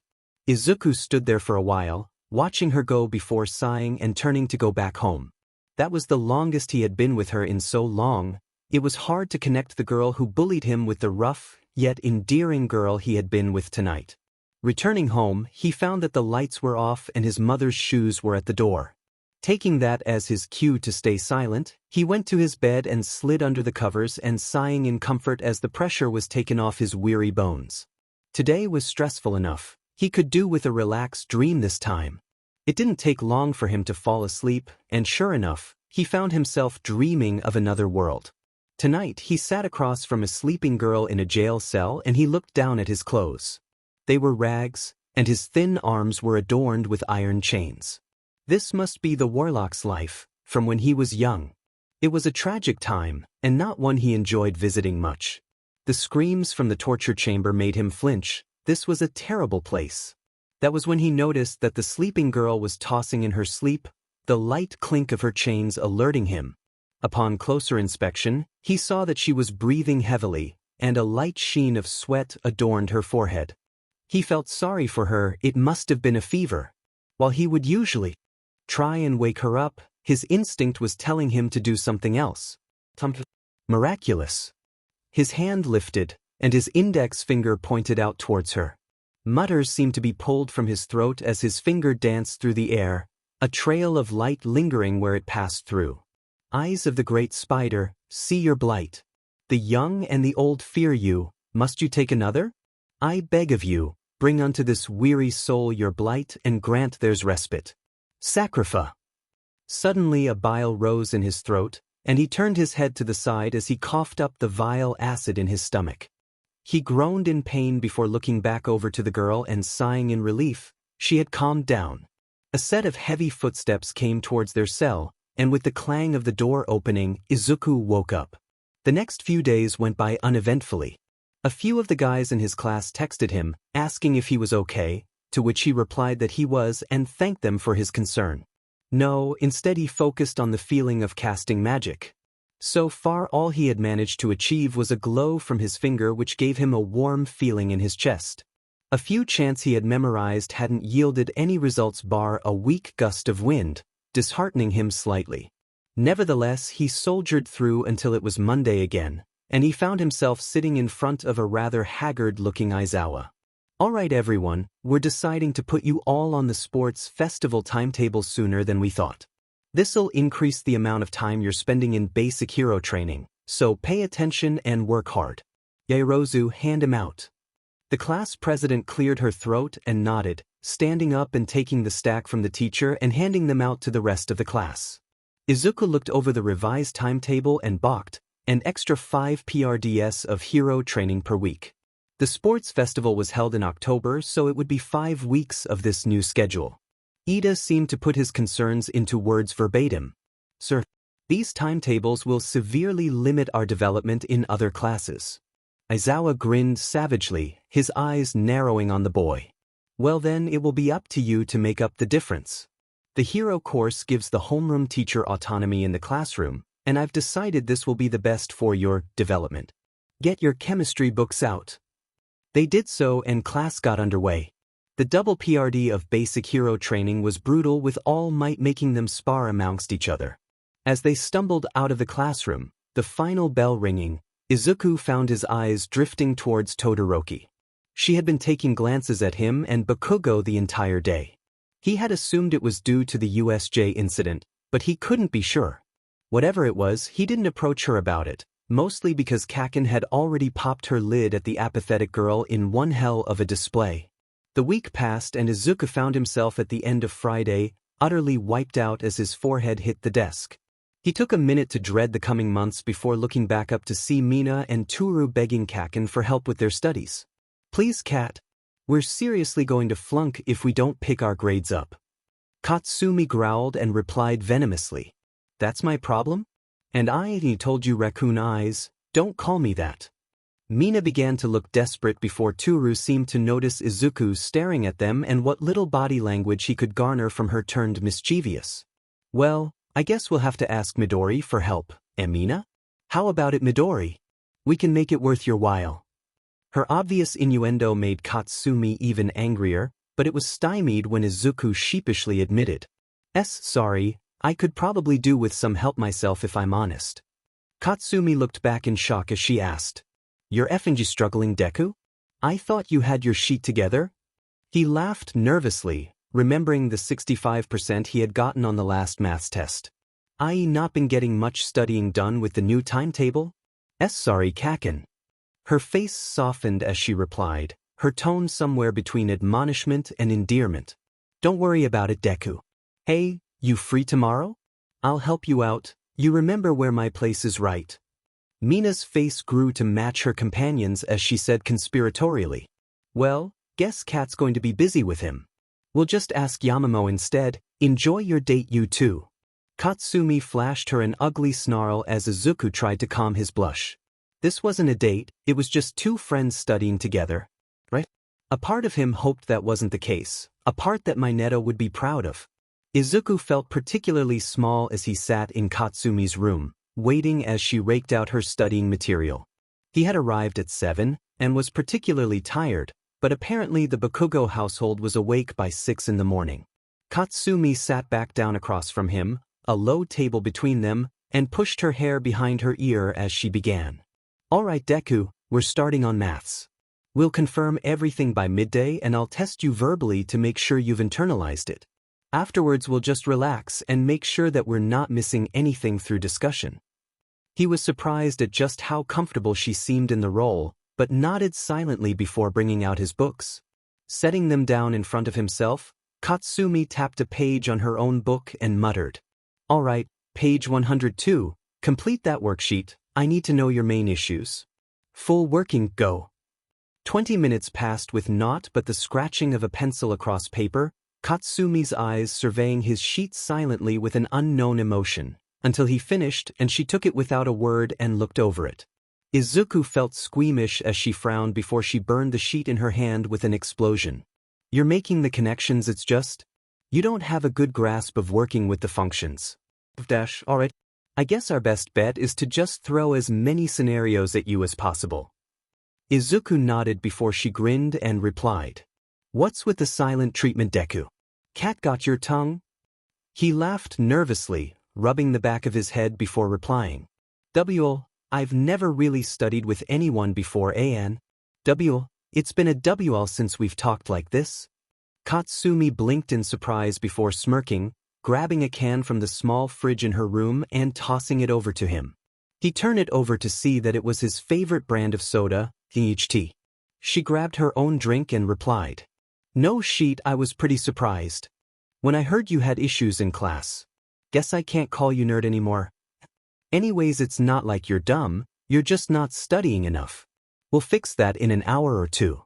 Now head to 65 and get to work on the questions there." They spent the next few hours joking and studying, and eventually he found himself gulping as Katsumi sat next to him, explaining how to solve a particular operation. "So, since we're looking at a negative denominator, we can." He was having a rather distracted time concentrating thanks to exactly how close she had gotten to him, not that she seemed to notice. Trying his best to follow along, Izuku gulped as she retracted and said, "All right, replace x with 4/17. We can take a break after, Dad should be back with our snacks." Izuku blinked in confusion and asked, "You Uncle Masaru was getting us snacks?" Katsumi grinned proudly and replied, "Yeah, my shitty dad insisted after hearing you were coming around." She was cut short by the sound of the door opening, revealing the gentle-faced giant that Izuku knew in his youth. "Caddy! I'm back, dearest!" She shouted at him angrily, a small blush at the nickname. "Dad. For F's sake, not in front of Deku, got it?" Masaru laughed uproariously, setting the bag down at the side of the table while addressing Izuku. "It's great to see you again, Izu. You've grown. Imagine our shock when we learned you got into you. We knew you could do it." Izuku felt a small well of warmth in his stomach at that, even if he didn't believe it that much. Masaru had always been kind to him in absence of his father. Thanks you Uncle Masaru, I'm still kinda shocked myself, eh?" Masaru nodded and ruffled his hair, turning to leave. "Well, don't study too hard, kids. Don't want Katsumi's head to explode, eh?"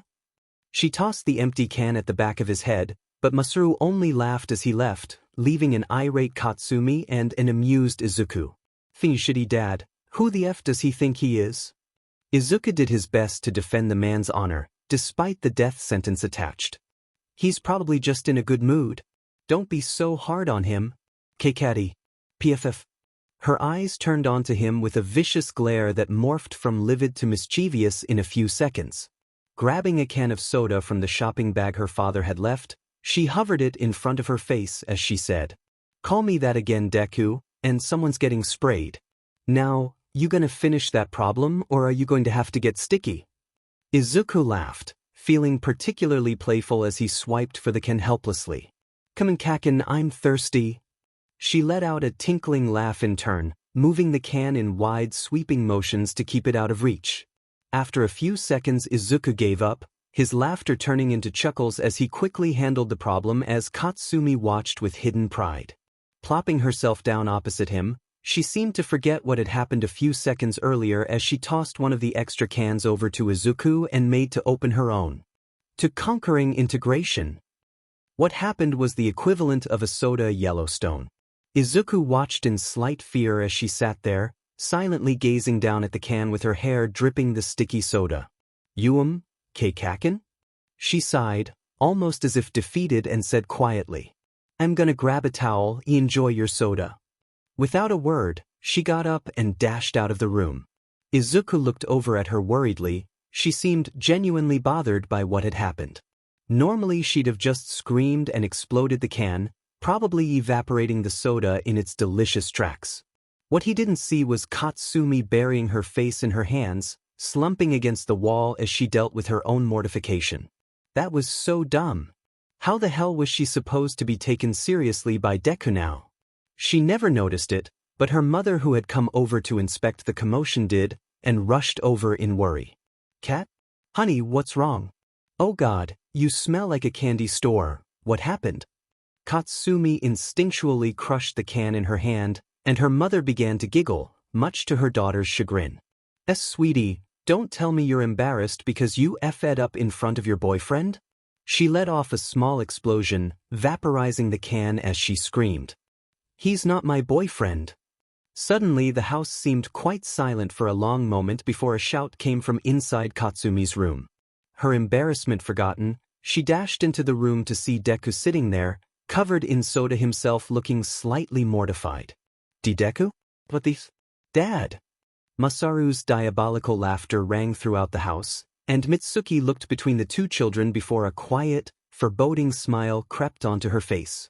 "Don't worry, I'll be certain to punish him suitably for this little stunt, won't I?" His laughter turned into an eep of fright, and Izuku couldn't help but look over at Katsumi and break out into giggles. She looked over at him and cracked a small smile. At least she wasn't the only one covered in soda anymore. Mitsuki smiled inconspicuously at the interaction. She'd never admit it, but she was terrified for her daughter's love life until she had learned of her and little Izuku's makeup. "All right, Izu, you'd better get out of that shirt. I'll give it a quick wash or else Inky won't rest till my head's on a stake. Cat, you'd best wash your hair or else you'll be picking ants out of there for weeks." Katsumi paled at the thought and ran off towards the bathroom as Izuku pulled off his shirt. Auntie Mitsuki would always wash his clothes before sending him back to his mother when he was a kid. Playing with Katsumi and the rest of her group was a messy business. As he handed it over to her, she looked him up and down and grinned approvingly. "You've done good with yourself, kiddo. Never thought that scrawny bean would grow into some real homegrown broccoli." Izuku laughed. She had always referred to him as some green vegetable. Motioning for him to follow, they went into the kitchen and she filled up the sink with some lukewarm water and, grabbing him an old rag, tossing it over to him. "You'd better get that soda off yourself too before you start bringing in ants too. I swear I'm gonna kill that man-child." Nodding dutifully, Izuku used the rag to wash off the soda from his face, hair and torso.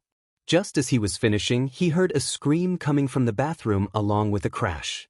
This time it was his turn to rush to her aid. Who knew what could have happened in there? A slip? Somebody in there with her? Zombies? Alright, probably not, but she might have hurt herself.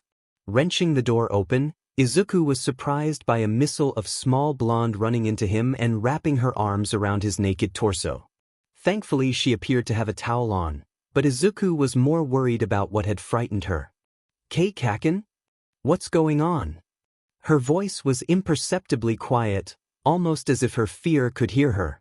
Izuku strained his ears, and he could only make out the smallest, legible word. Spider. Before he could even process it, Mitsuki and arrived with a fully exterminator's arsenal of aerosols. Where? Aleph it up? Izuku chuckled. They never did change. Gently prying Katsumi off him, much to her frightened protests, Izuku saw the little speck of black in the sink and laughed. He'd never had an issue with little bugs. He was always the designated carrier of rhino beetles when they were kids, so he had to get used to it. Come on, little one, this is no place to die. Picking up the little creature on his finger, he set it down at the windowsill as both Bakugo women watched it with terrified perceptiveness. It hopped off his finger happily and scuttled off, and Izuku closed the window and turned to look back at the two girls who were still shaking in their metaphorical boots and couldn't help himself. You know, that was a pretty small one. Maybe a baby? Maybe there's a nest somewhere in the house. Katsumi ran over and grappled him into a hug again, burying her head into his chest as she shivered in fear as Mitsuki paled. Izuku decided to end their torment quickly. They seemed genuinely traumatized, and he was level-headed enough to notice Katsumi's state of dress now. Don't worry. They hate making nests in houses. They prefer the outdoors. The girl sighed in relief before looking up at him in embarrassed anger. What the hell, Deku? Why the hell are you in the shower? Pervert. He looked her up and down before replying bluntly, slightly peeved considering her conduct and the fact that she hadn't let him go yet. You screamed like the world was ending. How would I not get worried? She glared up at him for a second longer before letting it go, mumbling apologetically. Thanks, I guess. A few seconds passed before Izuku cleared his throat and Katsumi realized exactly what she was doing and jumped back from him like he was suddenly on fire. She looked between him, his naked chest, her mother and the towel that had protected her modesty and ran off towards her room, blushing up a storm. Mitsuki watched her go, laughing silently at her daughter's misfortune before addressing Izuku. You're a good kid, Izu, but I doubt Kat will want to do much but scream into her pillow for the rest of today. Come on, your t-shirt's nearly dry, I'll drive you home. Sorry about your books, but I'll make sure Kat brings them to you for Monday. Izuku got his shirt back on and made to walk towards the front door where Mitsuki was standing, getting her shoes on, but his eyes were drawn to Katsumi's door. Gulping, he walked over and knocked lightly as Mitsuki watched in interest. Kikaken, I know you can hear me, so? Thanks for the help today, and the soda. See you Monday? All was silent for a few seconds, and Izuku assumed she didn't want to speak to him. Turning to leave, he was surprised by the door cracking open and her quiet voice sounding out. See you Monday, bye-bye. He hid it as best he could, but his smile couldn't be hid from Mitsuki, who grinned happily. Getting his shoes on, he followed the woman out into her car as Masaru walked over to his daughter's room. That was the politest, happiest, and downright pleasant Katsumi he'd seen in a decade. That Izuku really was a good influence on her. Opening the door slightly, he stepped inside while speaking out. Knock knock? Catty, you alright? He found her hugging poor Izuku's maths book to her chest, a warm smile on her face. Deciding to leave her to her teenage girl devices, Masaru simply smiled and stepped back, closing the door silently. How he wished Hisashi was there to see this. 1A shambled into their classroom, ready for another torturous week of class as they neared the sports festival. Izuku looked around and sure enough, he saw Katsumi sitting in front of his own seat and rushed over to her. Kaken. Have you got my books? Sorry, I really wanted to revise what you taught me but I dash. She cut him off, moving a pile of books into his arms with a slightly apologetic smile. Sorry, your maths book got ruined by the soda, all the ink ran. I managed to save your textbook though. Izuku blinked and sighed in relief, giving her a wide smile. Looks like she had forgotten about their rather embarrassing incident on the weekend. Thanks again, you're a lifesaver. He sat down as Aizawa began to take the register, missing the looks Toru and Mina were giving them. The latter appeared to have her brain melting as Toru bounced up and down in her seat. Eventually class began and they got to work on English with present mic until their first break in the day, when Katsumi sighed and leaned back in her seat. God damn, they're really upping the pressure. How the F am I supposed to focus on the tournament? Mina sat down on the table opposite her and groaned in turn. No kidding, I spent most of my weekends studying me. From what I see, a certain someone was too. Spill it, girlfriend, what happened? Katsumi balked and turned around, only to see that Izuku was walking out of the classroom with Uraraka and Ida, laughing at something the girl had just said. She glared at the brunette, and a small scorch began to make itself known on her pencil. I'll take that as a made out till the sun came up? She whirled back around to look at Mina, blushing furiously before composing herself. Glaring at the pink-skinned devil, she rebutted. Nothing happened, raccoon eyes, we just studied and chilled. What the hell's it to you? Mina giggled, dancing around the answer. Meanwhile, Izuku found himself standing next to the water fountain. So Deku, how was studying with Bakugo? I bet she's a total SLV driver. Izuku shook his head with a smile, taking small sips from his water bottle. All the soda he had drunk had ruined his sleep, and he resolved to stick to water. Not really, she was really patient and a good tutor. She knew exactly what I had to revise. It was kinda embarrassing. But I'm better now. Uraraka laughed as Ida nodded mechanically. I would hope so. Bakugo is one of the top students in the class. I would expect her to be quite adept at tutoring. However, we must not slow down, for our educational journey has only just begun. Now, have you two been preparing for the sports festival properly? Uraraka nodded as Izuku mulled the question over. He'd been keeping up with his exercises and his swordsmanship, but something told him it wouldn't be enough. Ida noticed his contemplation and offered lightly. Perhaps you should be looking at the situation from another angle. Stagnation will hinder you after all. Thanking him for the advice, Izuku stayed silent as they went towards the changing rooms for another angle? But what other angles could he look at?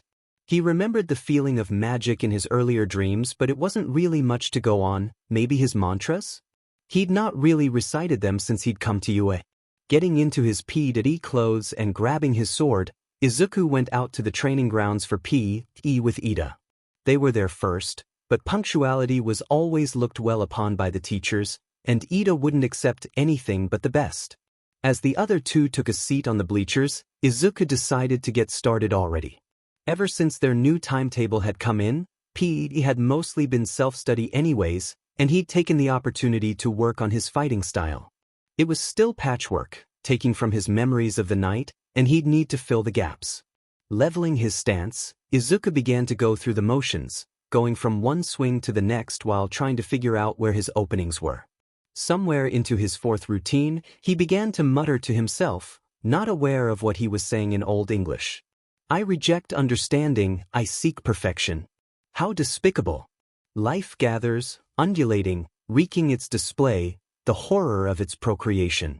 He never noticed when the rest of the class arrived with Aizawa, or that they were watching him in awe as his body glowed in a quiet mist. As his routine ended, his body was freezing cold and his breath came out in rolling clouds of mist. Wiping the sweat from his head, he set his sword in the ground when he saw Kaken walk over to him, her hair tied back into a ponytail. Deku, what the hell is going on? She grabbed onto his arm before yelping, letting him go in response to his icy cold skin. You're a popsicle. What the hell is going on? Aizawa walked over, pulling Katsumi behind him as he addressed Izuku in a formal, serious voice. Midoriya, do you understand what is going on?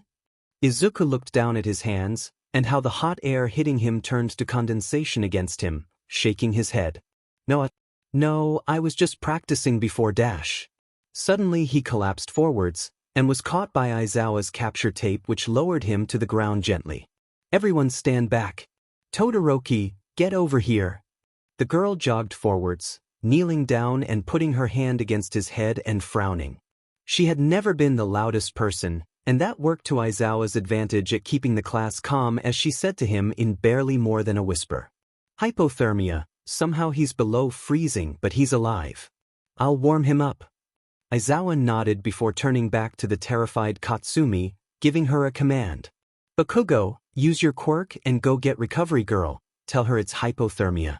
Everyone else, continue with your practice. The situation's under control. Katsumi looked like she wanted to protest, but the pale face of her crush made her reconsider and she rocketed off towards the main building. Once she was gone, Shoko brought Izuku's head into her lap and held a heated-up hand to his chest. After a few seconds the rest of the class seemed to notice this, namely Mineta, who screamed out in frustration, but was quickly stopped by Tsuyu, who shut him up with a shot of dilute venom. After a minute, Izuku woke up slowly, blinking awake. For some reason, he woke up in the sun, with the face of his wife, the Witch of the Netherworld, looking down at him with the warmest smile. That was odd, they rarely left their castle. Witch. His hand raised to her cheek, but as soon as he touched it, she disappeared in a torrent of ice, leaving only Shoko Todoroki. He seemed to realize that he was touching her cheek and retracted quickly before realizing exactly where he was. She seemed indifferent to the touch and explained icily. You were laid low with hypothermia, you should be grateful you're not dead. Recovery Girl is on her way. Izuku nodded as best he could, realizing how parched his throat was and how hungry he was. This hunger was familiar, it was like when he fought the Nomo. He groaned in pain, clutching his stomach as Shoko blinked, asking indifferently, "Are you okay?" He tried to ignore the pain as he said quietly, not trusting his voice. "Just hungry, that must have taken a lot out of me." Shoko nodded and returned, catching a glimpse of Recovery Girl approaching from across the pitch. "Your body probably expended a lot of energy trying to heat yourself up." The nurse arrived with Katsumi, who glared at Shoko considering her position with Izuku in her lap. She relinquished the boy into her care, explaining softly as she stood up, dusting herself off. "He's hungry." Recovery Girl nodded, watching as Izuku was loaded into a stretcher by 2 Medidroids. "I'll be sure to fill him up then, thank you dearie. You two ought to get back to work." Katsumi stopped her before she could leave. "Hey, will he be okay?" She smirked lightly, remembering her own days as a teenage girl. "Of course he will be, but I'll be keeping him for observation until after lunchtime. You can visit him then, now, back to work with you." Katsumi made a face at the command, but turned to leave. Shoko, however, kept her eyes focused on Izuku's form as he was taken away, a question brewing in her mind. As like most of his classmates, she assumed that his quirk was just his swordsmanship, but had they ever truly asked him about it? She knew that Yaoyorozu, one of the only classmates she talked to, had pondered it herself. The class came and went without further incident, and almost immediately Katsumi took off towards the infirmary with Mina and Toru trying to chase after her. They were also curious about what had caused Izuku to become so cold, or more so, what Katsumi's reaction would be to the reason. Arriving just outside of the door, they peeked inside to see Nizu, Recovery Girl, and All Might sitting in front of Izuku, who was in one of the beds in a gown. He looked up to see them watching him and suddenly blushed, averting his gaze. Katsumi walked in and over to Izuku, paying no mind to the grumbling from Recovery Girl. Sitting next to Izuku, she reached over tentatively and put a hand on his arm. "Deku, you all right?" He seemed shocked by the lack of vitriol, and she explained before he had a chance to ask. "Look, I'm curious too, but if in hell, you had full body hypothermia. What the hell is going on?" The hurt in her eyes at the idea made Izuku's stomach churn, but before he could explain, he took a look over at Mina and Toru. He liked to explain but Mina looked like a deer caught in the headlights and giggled nervously at the look the 3 teachers were giving them. "W, glad to see you're alive, Midori. W will save a pork bowl for you, cat." The 2 ran away down the hallway, and Izuku sighed in relief. Recovery Girl went over to close the door before beginning. "Well, I don't have a quirk, you know that cat can be, but there's something else." Recovery Girl took out a few graphs and an X-ray diagram, putting them on the lap tray that Izuku had. She began to explain, mostly to the other teachers and Katsumi then Izuku. "These graphs here are somnatic activity and plus alpha levels in his blood. As you can see, his brain is still fully active, rather stimulated, when he's asleep and he has basically no plus alpha in his bloodstream. Along with this X-ray of his foot, we can confirm that he doesn't have a quirk. Mr. Midoriya, am I correct in saying you have strange, recurring dreams? Izuku nodded, and Katsumi blinked in confusion, leaning forward and asking, "What kind of dreams? The F, can a dream do something like this?" Nizu had been quiet, but he spoke up in a knowing, smiling voice.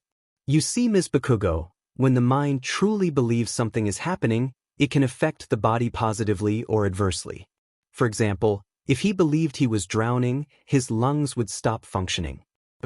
If he believed that he was casting some sort of ice magic, his body would freeze up." Izuku blushed as All Might chuckled. He had finally remembered the boy from last year during the sludge villain incident, and was glad that he'd made something of himself. Explaining himself, Izuku continued in a quiet voice. "He had 2 sets of dreams since I was 4, a knight and a wizard. Never dreamed of anything else." Katsumi and All Might's eyes widened as Nizu nodded contentedly, assured in his correct assumption.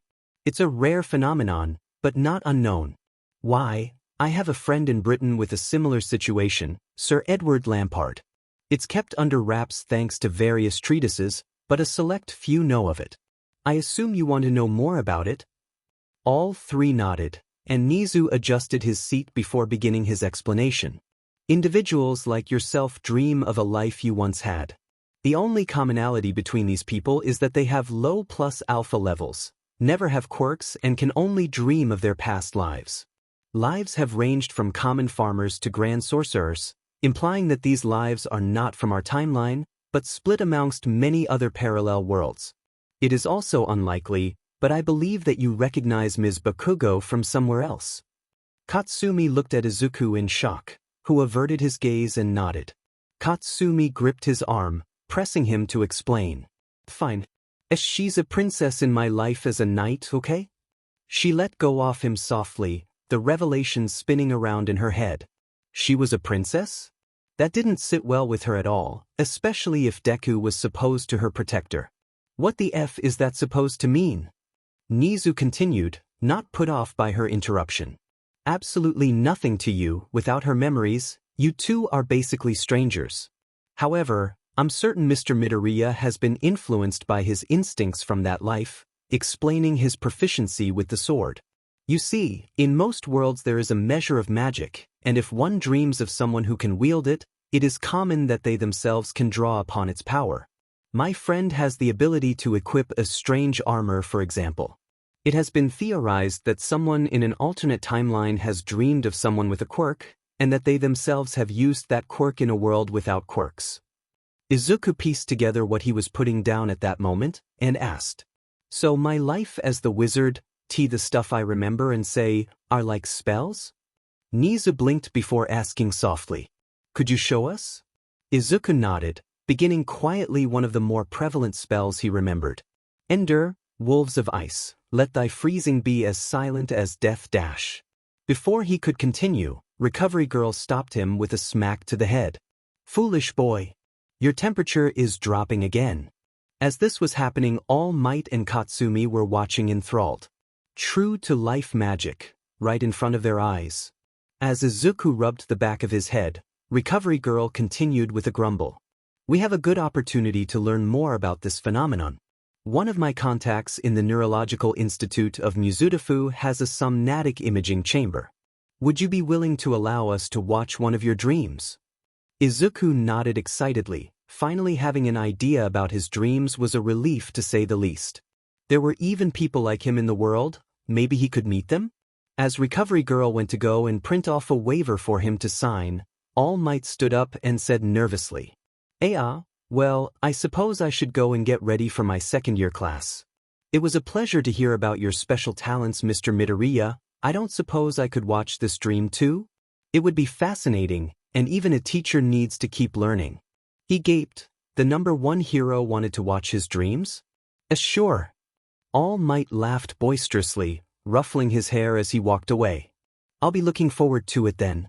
Also, I'm going to allow you two to skip this afternoon's class. I don't suppose you'll be able to focus very well until you've talked it out, eh?"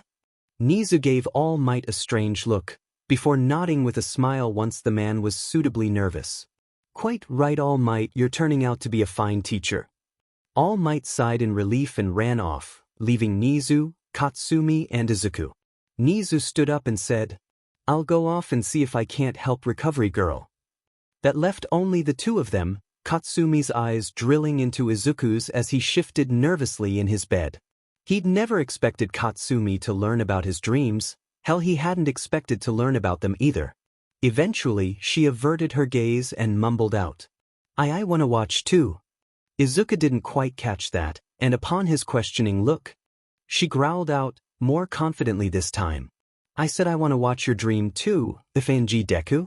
I wanna see what it's like in that world too. He wasn't shocked, but it was still strange. Sure, you can watch too, but it might not be about the night. I can't really control who I dream about, it's like watching the world through someone else's eyes. She nodded silently, not offering a response.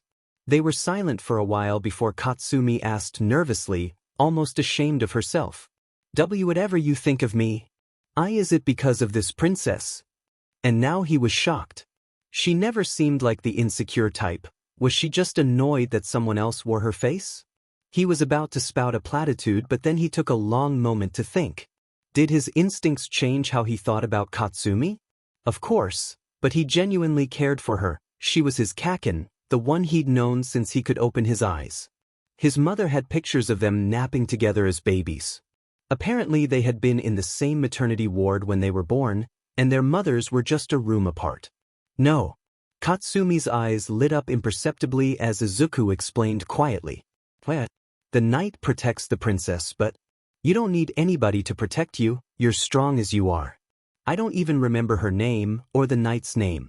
Why, you two are different, so am I and the knight just a little less different. She was silent for a long moment before breaking out in giggles. Stupid Deku, you still have no FING clue how to speak what you're feeling. I'm looking forward to watching your dream though, no matter what life it is. Izuku laughed along with a smile, rubbing the back of his head. Why yeah, that'll be weird. I'm looking forward to it though, I might figure out who the witch is. They joked about for a while until eventually, Nizu returned with Recovery Girl and passed over a piece of paper. If we could have your signature please, and a list of guests you wish to have present. Does your mother know of your situation? Izuku's heart suddenly stopped, and he shook his head silently much to Katsumi's surprise. Really, Deku? He was deliberating on if to tell her now that the secret was kind of out there, but Katsumi offered. Hey, I could tell her during the whole thing if you want. Izuku turned to her in surprise as she grinned comfortingly. It's Auntie Inko, I can handle tellin' her about it. It'll be easier for her to accept while she's watchin' too. After a moment, he offered her a grateful smile and nodded. Thanks kaken, it'd be much easier. Noting down the list of guests underneath Recovery Girl and Nizu who had already put their names on, Izuku looked over it before signing his name at the bottom. Handing it back over, Izuku asked curiously. So when'll this happen? Recovery Girl replied, taking the paper and filing it away. Tonight would be fine. It's not a common machine they use and they're eager to find out more about this phenomenon. Some theoretical physicists will be in attendance too. They rush like moths to a flame when they hear about one of you. Now then, you'll be fine for now, so I think you can be excused. I'll have Toshi, All Might come and pick you two and your mother up from your house. Don't suppose you could be at his house for 5 p.m. Bakugo? Katsumi nodded, nudging Izuku in the side playfully. Looks like your mom's gonna have a heart attack pretty soon. Izuku laughed. At least Recovery Girl would be there in case that came to pass. Izuku shuffled around as a nurse injected him with the necessary primers for his dream imaging, all too aware of the viewing gallery watching him from behind the glass pane. He spied Katsumi sitting next to his mother who was pale with worry. She probably still didn't understand what was going on. He did feel slightly bad about not telling her, but he had no idea how to broach the subject without seeming insane. The nurse nodded, satisfied with his work, stepping back as he dropped the final syringe into a chemical waste bin. That'll be the last of it. Any nausea or headaches? We've seen some bad reactions before. Izuku shook his head, trying his best to abate his yawns. Another figure in a clean white lab coat laughed, her hair tied back into a ponytail as she tapped away on a tablet, causing a strange headgear to extend on a mechanical arm from the wall. "Looks like you're ready. Now, we're going to let you fall asleep, then we're going to put this helmet on you, which will let us start the imaging process. Need a glass of milk?" He laughed, letting his eyes droop, and the researcher hit another button causing his medical bed to recline. "Sweet dreams, kiddo, try not to wet the bed." Before he could reply indignantly, he was asleep. A few charts began to change their rhythm and the nurse waited until one light turned green before taking the headset from the arm and pulling it over to Izuku, gently lifting the boy's head and setting it inside. Meanwhile, in the viewing gallery, the attending scientists watched excitedly as various charts began to shift as those Izuku knew sat at the front. Inko turned to Katsumi, who was watching with interest, and asked beseechingly, "Please Katsumi, what's happening to Izuku? What are they doing to him?" Katsumi winced internally, knowing that she couldn't put it off any further. While she had made her peace with Izuku, she couldn't help but remember the torment she put the guy through when she looked at his mother. "Well, it's kinda complicated. You know how Deku's quirkless? There's a bit more to him than that. I reckon Principal Nizu could explain it better. I only learned about it today myself."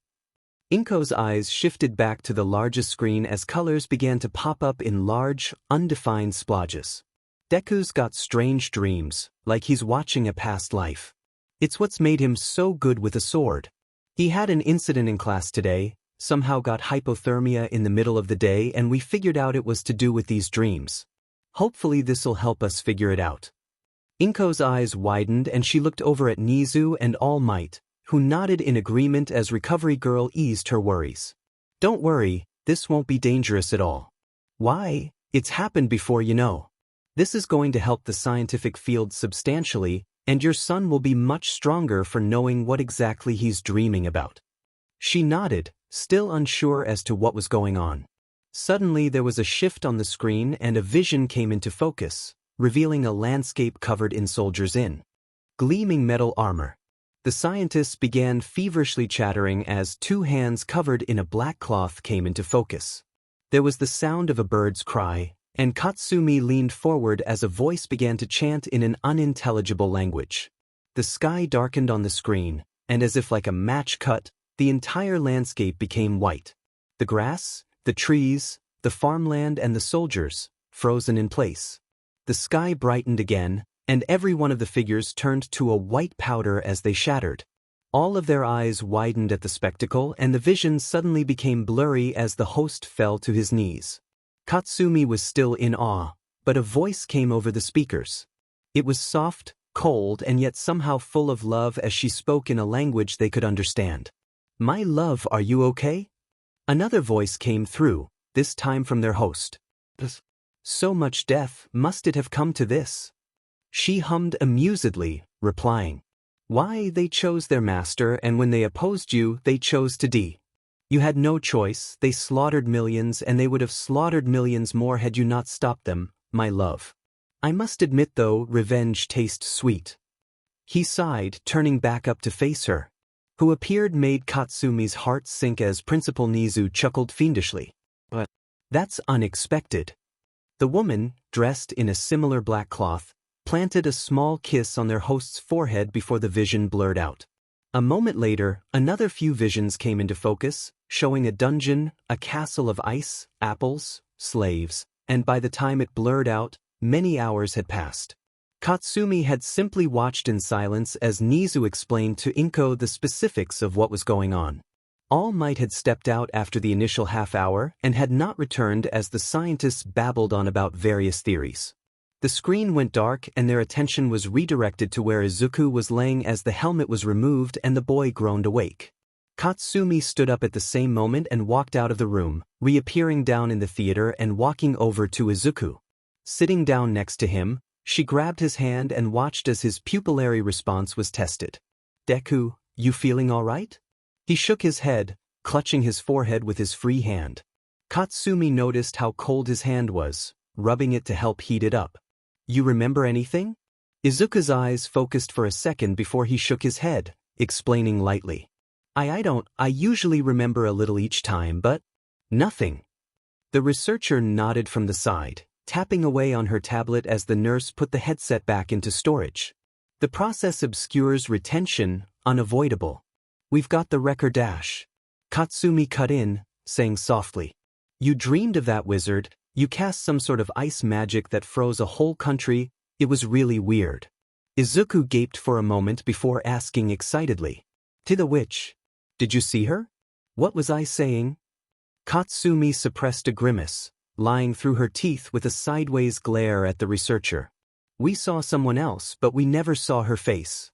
Didn't really understand what was being said either.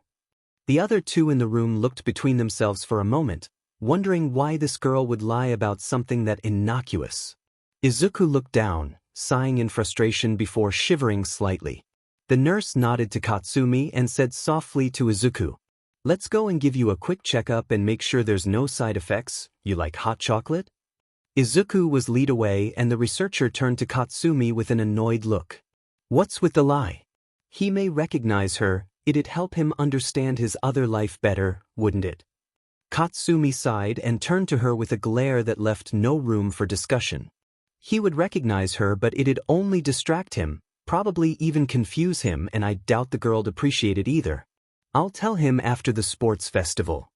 She looked down at the girl who was making demands of her in anger for a second before something seemed to register, and her annoyance was replaced with a coy smirk.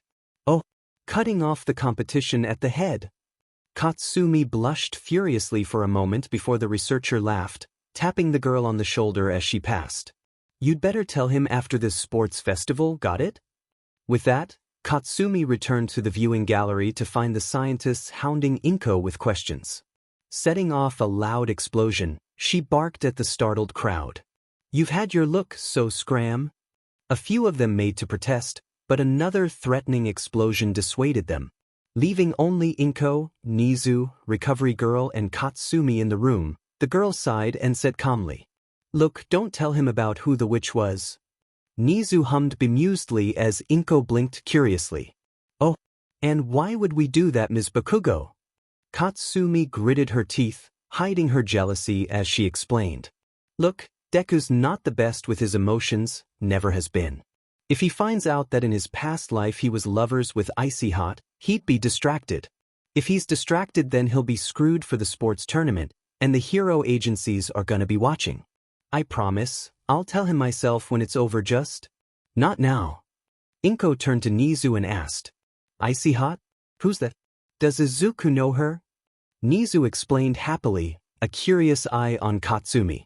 Shoko Todoroki, a classmate of your son, and second behind Ms. Bakugo here.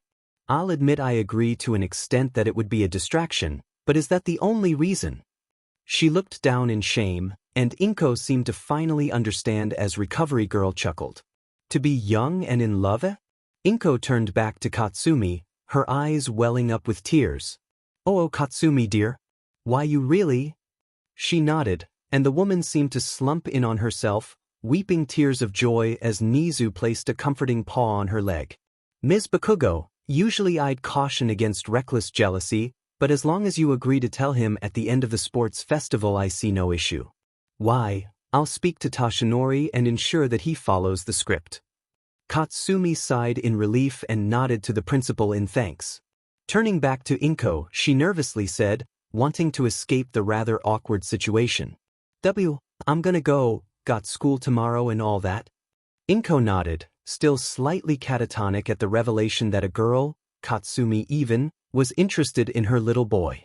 Eventually Katsumi found herself lying in her bed at home, a worried stirring in her gut as she stared at the clock displaying 2 a.m. She'd been sure of the future, Deku was just that. Easy to understand, she knew the game cause there were only 2 players. Now that Icy Hot was in the mix, there was no way that he'd fall for a cold beach like her. Or rather, that's what helped her fall asleep that night. The rest of the week came and went like a flash, Katsumi and Izuku establishing a proper cover for his dreams together while she did her best to steer his attention from Todoroki. The day of their sports festival was upon them. They were sitting together as they waited for their cue to enter the stadium, the entire class silent. The boy had his sword attached to his back and was shivering like a nervous wreck. Nizu had helped push through his application for him to receive his sword for the tournament, considering it necessary for his quirk to work, but even that didn't seem to calm his nerves. Katsumi looked over at him in worry and nudged him in the side. "Deku, you feeling all right?" He offered her a shaky smile as Ochako came over and gave him a warm smile. "You'll feel much better when you're out in the sun. It'll be fun, just try your best, all right?" Izuku nodded, offering her a thumbs up but continued to shiver. Katsumi was pouting at being outclassed by the Sunshine Girl, and didn't notice as Shoko walked over to her. "Bakugo!" She looked up sharply at the voice and her eyes darkened. Blowing a strand of hair from her face, Katsumi asked, "What?" Shoko didn't seem fazed, or even interested as she declared to the bewilderment of the class. "This is a declaration of war, Bakugo. Make it to the tournament, and I will crush you." Izuku watched Katsumi's reaction with trepidation. She'd calmed down since Yude began, but much less had set off much more. But the blonde didn't explode in anger, instead standing up and giving the girl her own dark smile. "You know what, I was thinking the exact same thing. Don't you dare lose before fighting me." Shoko nodded, walking away as Izuku asked nervously, "Kaken? WW, what was that?" She took a seat next to him, huffing as she crossed her arms and leaned into him. "Girl stuff, you wouldn't get it." Uraraka looked between the two before looking over at Shoko and getting a very disturbing gleam in her eyes. A fated battle between rivals of the heart? Katsumi glared at her, making the girl whimper like a kicked puppy as the announcement came over the speakers for them to enter the stadium. The class quickly got over the altercation, taking deep breaths before marching out of the waiting room and down the hall. The gate got scarily close, and Izuku steeled his nerves as they walked out into sun to thunderous applause while Present Mike introduced them. The rising stars of U.A's hero course. 1. They approached the stage where Midnight was standing, waiting as the rest of the classes came out to join them to their own introductions. Once they were situated, Midnight began. "Welcome one and all to the first year sports festival.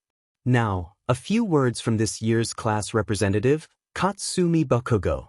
She walked up to the podium, taking a deep breath as she did so. She knew that she was supposed to give a rousing speech, but it was never her strong suit. Arriving at the podium, she took the microphone in the deafening silence and began after clearing her throat. "Look, I prefer to let my fists do the talking, so I'm going to keep this brief." Turning to the assembled classes, she smirked challengingly and shouted, "So try and give me a challenge, 'cause I'm not going easy on any of you, and I don't want to see anyone pulling their punches either. We're here to win." A long silence followed before the crowd erupted into cheers as the classes roared back their own challenge. Katsumi passed the mic back to Midnight and walked over to Mina and Toru, giving Izuku a challenging smile. It was on now, they were opponents, and she wasn't going to let her feelings get in her way. He seemed confused for a moment before giving her an understanding nod, turning away and steeling his resolve. Midnight then announced their first challenge, an obstacle course. They all got into position at the gate and Izuku took a moment to steady himself, unsheathing his sword to the unease of those around him. Centering himself, he saw that Todoroki was gearing up for a glacier attack and knew that it would be the hardest thing to dodge. That was one of her main attacks. She was proficient as hell with it. Walking over to the furthest point from her, he blocked out all noise and focused on his initial dash. Voo through, voo through, voo through, bang. Dashing forward in a cloud of dust, he just managed to escape the massive glacier that covered most of the general course students. Tumbling out into a roll, he took a moment to gasp for breath as he saw Todoroki rocket ahead on a sheet of ice as Katsumi followed with her explosions. Nobody else seemed to have gotten past the glacier, and it would probably be a while before they did. Following along at a more reasonable pace, Izuku watched ahead as Katsumi and Todoroki systematically destroyed the largest robots from the entrance exam and continued. He arrived at their broken corpses and deftly climbed over. Following behind, he heard a gaggle of people finally break through and picked up the pace. There was no way he was going to win if this continued. He didn't have the speed. He dashed along the rope bridge canyon, his balance impeccable before coming to the minefield. Both the first-place contenders were halfway through at that point, unable to use their quirks lest they set off a chain reaction of minds that would send them back to the Stone Age. Izuku took a look at the thing before gearing up for a dash. This was probably a bad idea, but he could probably make it work. Not as if he was going to win any other way. Taking off at high speed, Izuku heard the bombs explode behind him and knew that he was going to need to keep up the pace lest he take a hit which could put him out of commission. He was quick to make pace with the other two who similarly tried to up the pace. Izuku winced as a stray piece of gravel sliced across his face, and as they cleared the minefield, watched as they both took up their quirks again and cleared the final few meters. He couldn't tell who won thanks to the soot from Kaken's explosions, but as he came through the gate, took pride in the fact that he had managed to get third place. Looking over at the leaderboard, he grinned happily when he saw that Katsumi had managed to take first place with naught but 0.02 seconds ahead of Todoroki. She looked back over at him with a triumphant smirk before it devolved into amusement at his excitement for her.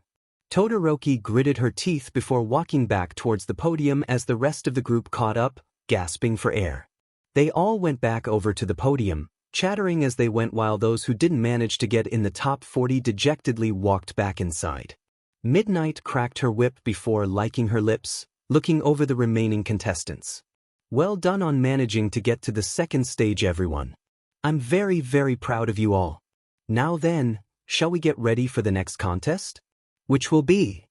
She gestured to the screen which flashed up in a torrent of color, Cavalry battle. Everyone got excited as she began to explain the rules of the game.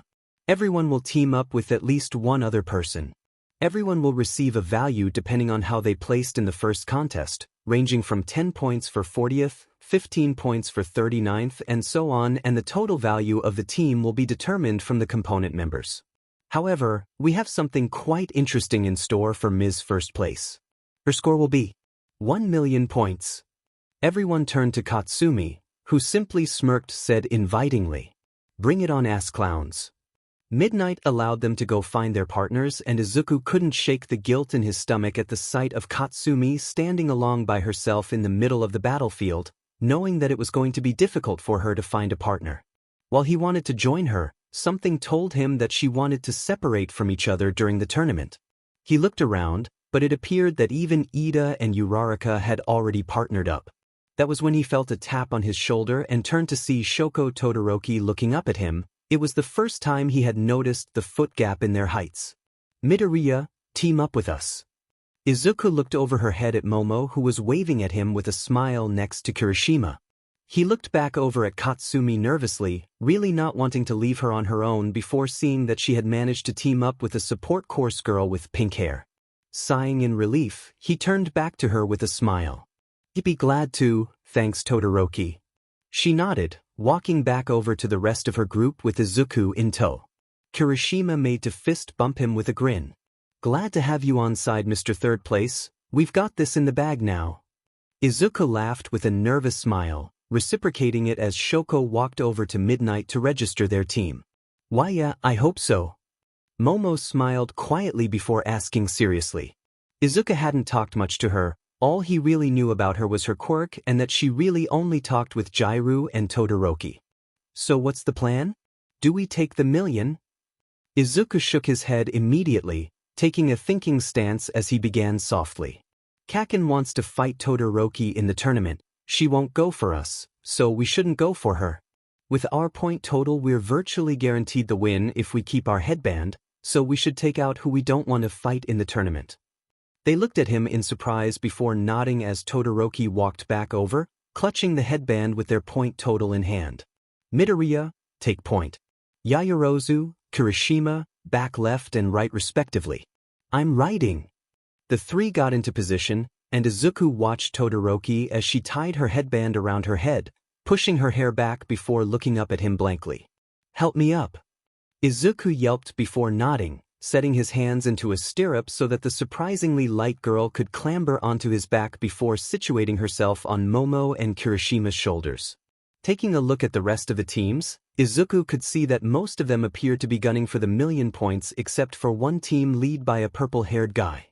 He recognized Mashireo on their team, and he looked a bit off, like his mind was somewhere else. Frowning, he said to the rest. We should knock them down quickly, I think they'll be a problem. Todoroki hummed in disinterest as Momo and Kirishima looked over at them too. I mean, I have no idea what that guy's quirk is, but if you say so, Midori bro. Hey Taduchin, you in? The girl in question promptly stuck her soul into his face to little effect thanks to Kirishima's quirk. I suppose. Momo let out a tinkling giggle before relaying Izuku's game plan to her, to which the girl looked down at the mess of green hair in front of her thoughtfully. Guess that would be correct. I agree, we take out the unknown variables before the tournament.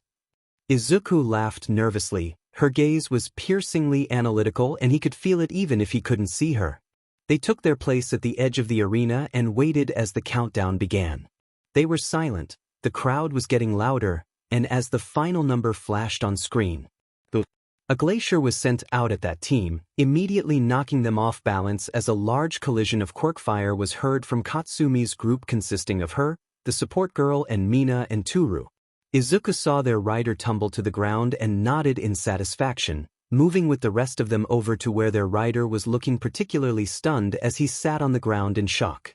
Todoroki looked down at him disinterestedly while holding out her hand. Headband. The purple-haired guy seemed to snap out of it as Present Mike announced his elimination quickly before the continuing to follow the main melee. Gritting his teeth, he tossed the admittedly small-value headband over to him before storming off the field. Todoroki tied it around her forehead before getting another target, a few 1B students who had broken off from the main group after realizing the danger they were in. They systematically managed to take out most of the unknown contenders, 1B and the final general studies students, until the counter fell to 0. A loud horn sounded, and Izuku took a knee to breath as Todoroki counted up their points. Kirishima sat next to him, jostling his shoulder playfully as he said, "That strategy worked out great, Midoriya. I'll leave the thinking up to you from now on. Shame we couldn't take first place though." Izuku laughed, looking over to where Katsumi was surveying the beaten-up crowd of students with pride. "Why yeah, but if we poked Kaken, I don't think we'd have survived to even participate in the tournament." Kirishima chuckled as Todoroki reported calmly. 9:55. They cheered as Momo clapped along politely. Looking up at the scoreboard, Izuku was surprised at the range between themselves and the next competitors at 140 points. Present Mike announced the victors in sequence, and Izuku took note of who he could be fighting.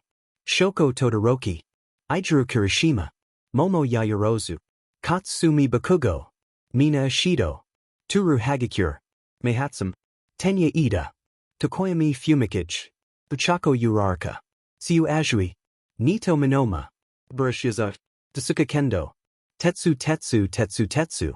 Taking a deep breath, he stood back up with the help of his sword and helped Kirishima to his feet as Present Mike called over the applause. "We'll now be going to our hour-long lunch break before we're back for the tournament." "Hell yeah. And for all you who got knocked out, don't worry. We've got some filler games to fill the time." Walking over to where most of 1A were gathering, Izuku found himself beset by Katsumi who wore an ugly frown. "What the hell were you doing teaming up with Todoroki? Thought you'd have gone with bob cut and legs." Izuku shrugged and was about to reply before he felt a familiar tap on his shoulder and turned to see the girl in question looking up at them. "I approached him, Bakugo. Anyways, I would like to speak to him before the tournament begins, so I'll be taking him now." He found himself being dragged away as Katsumi loudly protested, but found herself dragged away by her teammates. After a rather painful session of dragging by a surprisingly strong Todoroki, he found himself standing across from her in the middle of a dark alley just off the Coliseum. "So what did you want to talk about?" She leaned back against the wall, her cold, demanding eyes drilling into him as she demanded. "What makes her tick? Bakugo, that is. Why is she so driven?" Izuku wasn't shocked per se, but more confused as to why she was asking him. I guess that's just who she is. She going to be the best hero because she knows she's the best. Why do you ask?" Shoko's eyes narrowed as she whispered. "Who the hell does she think she is, putting herself on the level of All Might? Look, Midoriya, I know you're friends with her, but do you think that she's the strongest?" He wanted to agree, to assure himself that Kaken was the same unreachable standard that she was when they were kids, but after seeing Todoroki match her so closely. Yes, I think she's got the potential to be number one. Shoko let out a small, satisfied smile. And what about yourself? Do you have no drive, no ambition? Are you so beaten down that you'll never have it in you to surpass her? Izuku froze, flashes of a life as a SLV in his mind as Shoko continued. If you admire her passion, where is your own? I'm asking you now, are you willing to do what it takes to win? More flashes, atrocities committed with ice coming back to him before he managed to swallow his horror like a sour pill. Why are you asking me this? Shoko frowned, knowing that he was off the hook. She pulled her hair behind her head as she began, revealing a burned scar across her face. You know of Quirk marriages, yes? Illegal coercion, intimidation, or bribery in order to produce a child with mixture of the parents' quirks. Endeavor, my father, engaged in it to produce me, his perfect prodigy. I was trained since my quirk manifested to be the best, but I will become the best with my own power. Call it simple envy of the girl one step ahead of me if you want to, but I will crush Katsumi Bakugo without my father's power, and be the best. Izuku listened in silence, before at the end, a single tear rolled down his cheek. Little ice flower. Shoko hummed bemusedly, turning to leave. What did you say? But he didn't reply, instead continuing to look down at his feet. Shrugging, she pulled the hair back over her face to cover her scar, and said in her disinterested voice again, Go and get lunch, you'll need your energy for the tournament. As she walked away, she suddenly found herself face to face with Katsumi on a warpath. Where the hell is he? She pointed behind her to the boy in the alley before walking away, glaring at her one more time. Katsumi looked like she wanted to go after her but instead turned back to Izuku. Walking over, she noticed his tear and wiped it away gently. Once she managed to get him to look at her, she sighed at his cold face and said quietly, Come on, let's go and get some lunch. I had raccoon eyes save you a pork bowl. Leading him out into the sun, Katsumi brought him over to where the other two girls were sitting in an outside food court. Hey Midori! Congrats on second place. Izuku gave her a small smile as he sat down, making Mina's smile drop in worry as she asked, Midori? You feeling alright? Katsumi gave her a look before growling out. I'm going to FNG murder Icy Hot in the tournament. Eat up Deku, if you're going all out then you'll need your energy. I want to see you in the finals, why here? He let out a laugh before tucking into the meal, knowing that she was right. Katsumi's glare was enough to dissuade most of the people that wanted to talk to them, and eventually Izuku found himself eating more than he should. Empty containers stacked up around him, and as he polished off the last one Toru giggled. Wow Midoriya, that's an impressive appetite. Izuku nervously laughed, setting the bowl onto the growing pile he was collecting. My quirk needs a lot of energy to work at full S, so I thought I'd better stock up. Katsumi smiled into her can as she took a sip before doing a spit take as Mina observed with a coy smile at her explosive friend. So you'd say you'd prefer a girl who can cook? Izuku balked and started to stammer before he found Katsumi's heel stamping into his foot. I couldn't say dash. Once Mina and Toru had their laugh, Izuku turned to go and put his bowls into the trash before finding himself face to face with a well-dressed blonde man wearing sunshades. Whoops. Sorry there chap, didn't see you there. Izuku blinked before replying, steadying his pile of bowls. He found himself speaking in a strange speech pattern in English, forgetting how modern English usually sounded. Pay no mind sir, naught has ailed me. The man hummed in bemusement before Izuku felt the air shift slightly, and suddenly the world came to a standstill. The man had extended his fist towards Izuku's head, and his instincts kicked in and he tried to dodge before realizing the world was in slow motion. Something was off, this felt familiar, like he was in a dream.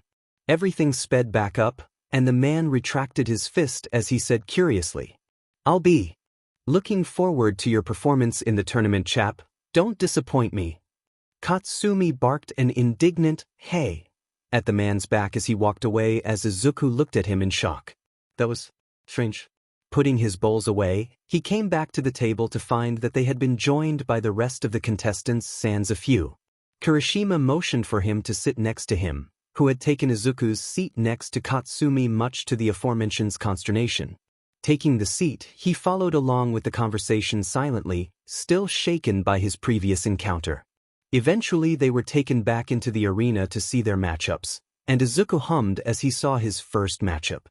Turning to the girl in question, he smiled and said, "Well, Hagakure, I hope we have a good match." The invisible girl would be pouting if she could. "Ah, come on. I can't believe I have to fight you of all people. Should have given me someone easy like Kirishima." The redhead yelled in indignation as Izuku saw who Katsumi was fighting first, Itsuka Kendo. Turning to look over at the auburn-haired girl, he vaguely remembered her quirk making her hands larger, but not much else. If all contestants apart from Midoriya and Hagakure could go to the stands and await their first matches, we can get this started. Izuku got over to the edge of the newly constructed arena as Toru went to the opposite side. Unsheathing his sword, he gave it a few warm-up twirls before pointing it squarely at the girl who let out a small eep. Midnight came up at the side and began to swish her flogger around. When either a surrender, out of bounds, or being knocked unconscious has been reached, then the match will be considered over. "Are you two ready?" Hagakure shouted over, partly in fear and partly jokingly. "Don't cry when I kick your butt, okay, Midoriya?" Izuku laughed. She was quite the character. "I'll try, no promises though." Midnight grinned before making a single swishing motion with her flogger downwards. "Begin." He didn't want to underestimate her, but he knew her limits pretty well. Closing his eyes, he waited for the initial flash of light from her quirk to subside before opening them to reveal her rushing towards him. It was pretty easy to dodge to the side, and with a slight push to her back, he saw her stumble over the edge and to the ground. Midnight sighed in disappointment before announcing, "Winner, Midoriya." The crowd erupted in polite, if not also disappointed applause at the anticlimactic fight. Izuku went over to where Toru was laying and extended his hand politely, giving her a smile. "Your flashes have gotten stronger, Hagakure. I'm impressed." She giggled, taking his hand and using it to lever herself up much to the crowd's delight at the show of sportsmanship. "Hee, always the gentleman, Midoriya? You'd better win this thing." They walked off into the building as Toru said, "Hey, you should just call me Toru, all my friends do." Izuku was surprised if not a little happy. He'd always been joking with Toru on the rare occasion they sat down together, but he wouldn't have considered her a friend. "Well, you can also call me Izuku if you want." Toru giggled, acquiescing as they went up to the stands where 1A sat. Toru went off to sit with Katsumi and Mina while Izuku sat down next to Uraraka while Ida got ready for his first match with Ibra. "That was pretty boring, you know, Izuku. Could have at least tried to make the first fight of the tournament interesting." He shook his head with an analytical look on his face. "Nah, it was better to show that Toru had a plan even if it didn't work. If I overshadowed it, then the hero agencies would have completely ignored her." Uraraka blinked before cooing. "But you're so considerate. I hope I get placed against you." Chuckling in turn, Izuku watched as the fight between Ida and Ibra began. As they danced around each other, the 1B student not giving him any chance to get behind her, Izuku found himself falling into a nap. Before he could stop himself, he had nodded off, much to Uraraka and the rest of the class amusement. He found himself in a dungeon, his arms chained up in rusty manacles. He was a small, frail thing, so this must have been before his escape. The cell door squeaked open, revealing a disgusting old guard and her, the SLV girl who attended him. "Do what you need to do, pig." She nodded silently before the guard left, locking the door behind him. The SLV girl took up the bucket of old water and the linen rag provided and walked over to him nervously, taking up a key and disconnecting him from his restraints. It was common practice to avoid the buildup of the dying flesh, which could spread from the rats to the rest of the prison. "May I, sir?" Izuku smiled reassuringly despite his painful lips from thirst. "Of course, milady, as always, thank you for your service." She went about her business in silence, washing his body with the cold water before setting it aside and handing him his plate of daily food. She was good to him. She always snuck in an apple from the fields surrounding the hold when she could. Considering the magical power he gained whenever he ate fresh, alive fruit, he assumed she didn't realize what it did for him. Funny, it wasn't as if she need fear him. When he eventually escaped, she would be the only one to live. Thank you, my dear. Tell me, how does the day find you? She gave him a shy smile, taking a dainty seat. He knew from their small conversations that she was once a minor aristocrat, conquered by the blasted kingdom which had caught him in a bout of sickness. It finds me well, I thank you for your concern, Archmagos. He sighed reproachfully, digging into the apple with gusto unbecoming of his status. Come now, my name is Shusora, and you are welcome to use it. Must I ask every time? The SLV girl giggled, seemingly letting her guard down. Quite, it has become something of a ritual, has it not? He finished off his meager food, relishing in the power of the magic that flowed through him. Another 2 apples he supposed would do the trick, then he could escape. Standing up slowly, he allowed his legs to stretch as the girl also stood to help stabilize him. Tell me, do you dance? She blinked in surprise before replying. Yes. What is the reason? Izuku gave her a small, beseeching smile. He wanted a good relation with her. He needed those apples to escape. Well, I don't suppose you would grant me one? I find myself rather bored without a book to read nor a lute to pluck. She was still shocked, but after a moment, let out a happy, tearful smile while giving a curtsy in her linen robe. I would be honored. Mayhaps I'll tell you my name should your skill be on par with mine. Just as they got into position, the world disappeared into a flurry of ice and Izuku was shocked awake by the sight of Katsumi staring at him worriedly. Who? Deku! He blinked awake in the summer sun before realizing where he was, and that the class was staring at him. He looked around before realizing in shock that his chair had been frozen solid, with icy roses blooming where his fingers clutched the armrest. Deku, you alright? Another? Izuku nodded, shaking himself out of the dream as best he could. Weiss, I'm alright. She looked at him funny before he realized that he couldn't understand her. I'm alright. Katsumi sighed, saying fondly, Dork, don't tire yourself out before your match in a dream. Need something to eat? She brought out a candy bar and made to hand it to him before he realized in shock. I'm not hungry. Katsumi blinked in surprise before taking a seat next to him, setting it into his hand anyway. That's odd. Maybe those pork bowls really paid off. Anyways, get ready, your match is coming up soon. Izuku laughed, noticing silently how the seat didn't seem cold despite it being frozen. Turning to the rest of the class, he made to explain himself with the cover story he'd come up with that it was a side effect before the announcement came over the speakers. Up next, Izuku Midoriya vs. Shoko Todoroki. Well, sheet. Izuku steeled his resolve as he walked out into the sun once more, the arena ready for his arrival. The crowd was roaring in excitement as he reached the edge, just as his opponent, Shoko Todoroki, did so too. He had managed to sleep through her first match, so he didn't know exactly what he was getting into, but he knew he could win, something, or rather, someone was telling him so. It was like someone was sitting next to him in his mind, a cold, calculating yet sagely presence. Much to everyone's surprise, he left his sword sheathed. Something, or rather, someone was guiding his hand. Instead he opted to roll his shoulders and nod to the referee, signaling that he was ready. Midnight swished around her flogger as Present Mike did the opening commentary. In the red corner, with strength, speed and sword skills to boot, Izuku Midoriya. And in the blue corner, the Queen of the North, the glacial gladiator who has swept away the competition, Shoko Todoroki. They were teamed up in the cavalry battle. How will they fare against each other? Don't touch those dials, listeners. Todoroki got a much louder round of applause than him, and she quirked her eyebrow and asked amusedly, Not using your sword, Midoriya? I'm surprised. I feel like you'd need a crutch. Izuku shook his head, replying in a confident tone that belayed his caution. I don't need to fight at full strength if you won't. Midnight eyed them both before swinging her flogger down. Begin. Shoko let off her usual glacier which quickly encompassed his vision.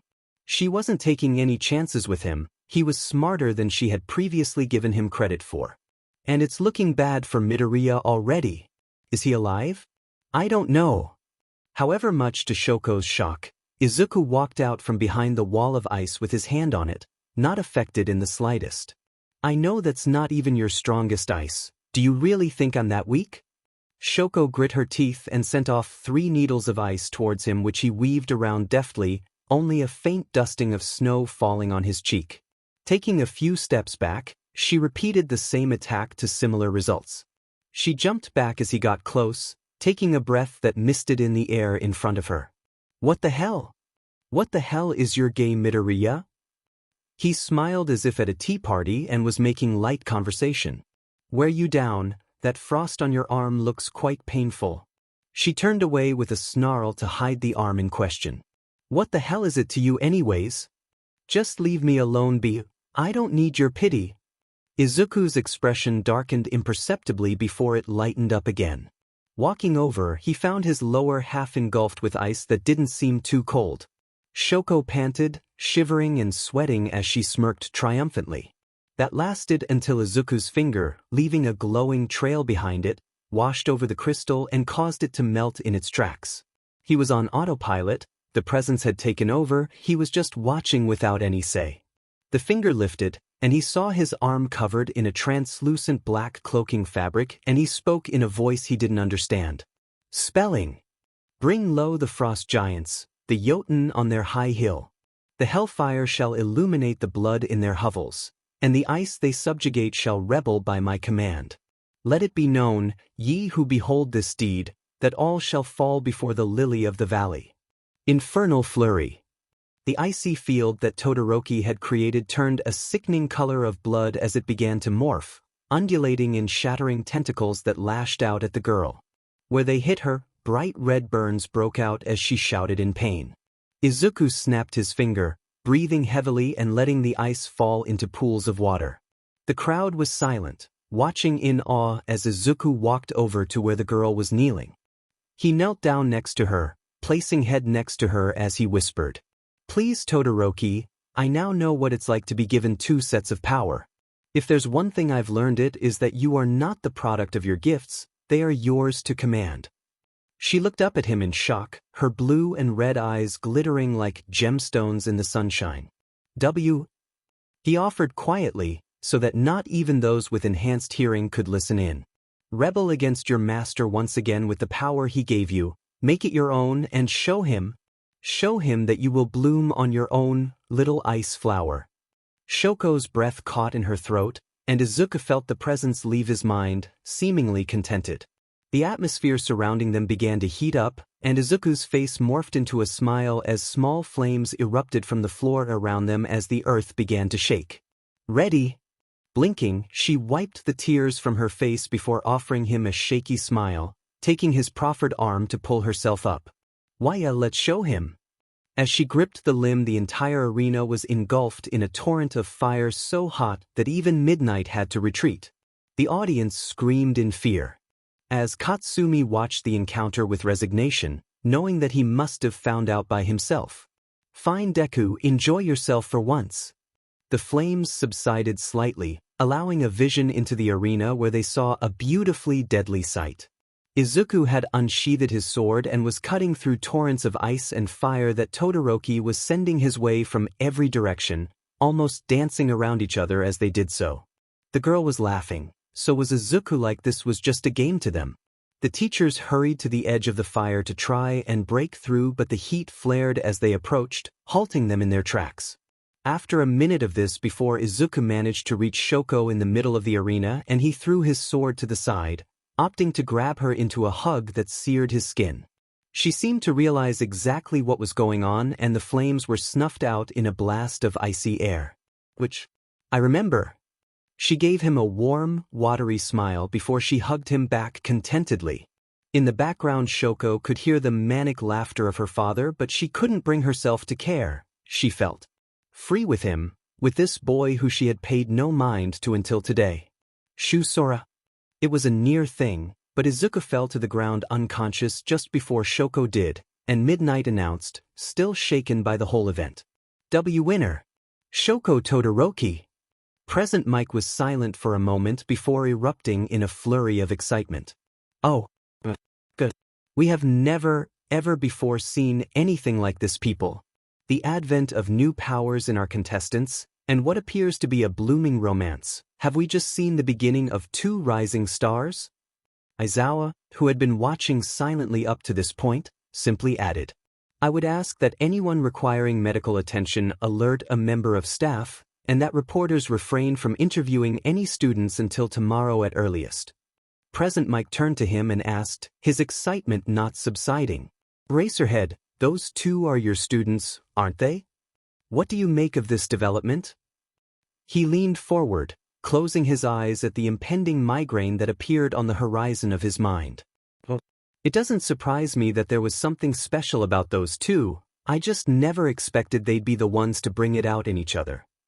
They continued their commentary for a while as Izuku and Shoko were taken off the field on stretchers, completely unresponsive. Up in the 1A stands they were all silent, shocked at the display that seemed completely out of the blue. Kirishima was the first to speak up, joking through his bewilderment.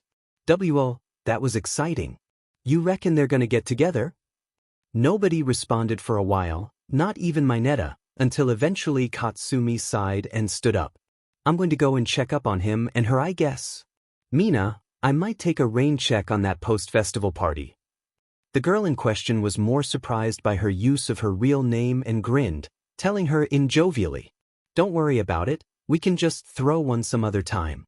Tell Midori we send him our best, 'kay? Katsumi offered her a smile before walking off. Kirishima looked around before asking quizzically, hey, where's Ida? He'll be kicking himself for not watching that. Uraraka told him, her mind racing with possibilities as to what the confrontation between Katsumi and Shoko would look like. Oh, he had a call, apparently there was a family emergency. Eventually Katsumi found herself standing outside the infirmary door, her knuckles poised to knock on it. Before she could, the door itself opened, revealing Recovery Girl. Please come in. Katsumi blinked in surprise before walking in, wincing at the state of the two. Izuku was covered in burns that stretched under his skin like veins while Shoko had burns on one side and frostbite on the other. Recovery Girl began without prompting. They'll be fine for the most part, or so I hope. Todoroki has traditional Quirk stress damage that can be fixed relatively easily, but with Midoriya I'm not quite sure. The door opened again and Katsumi vaguely remembered the guy who walked in from the lunch break.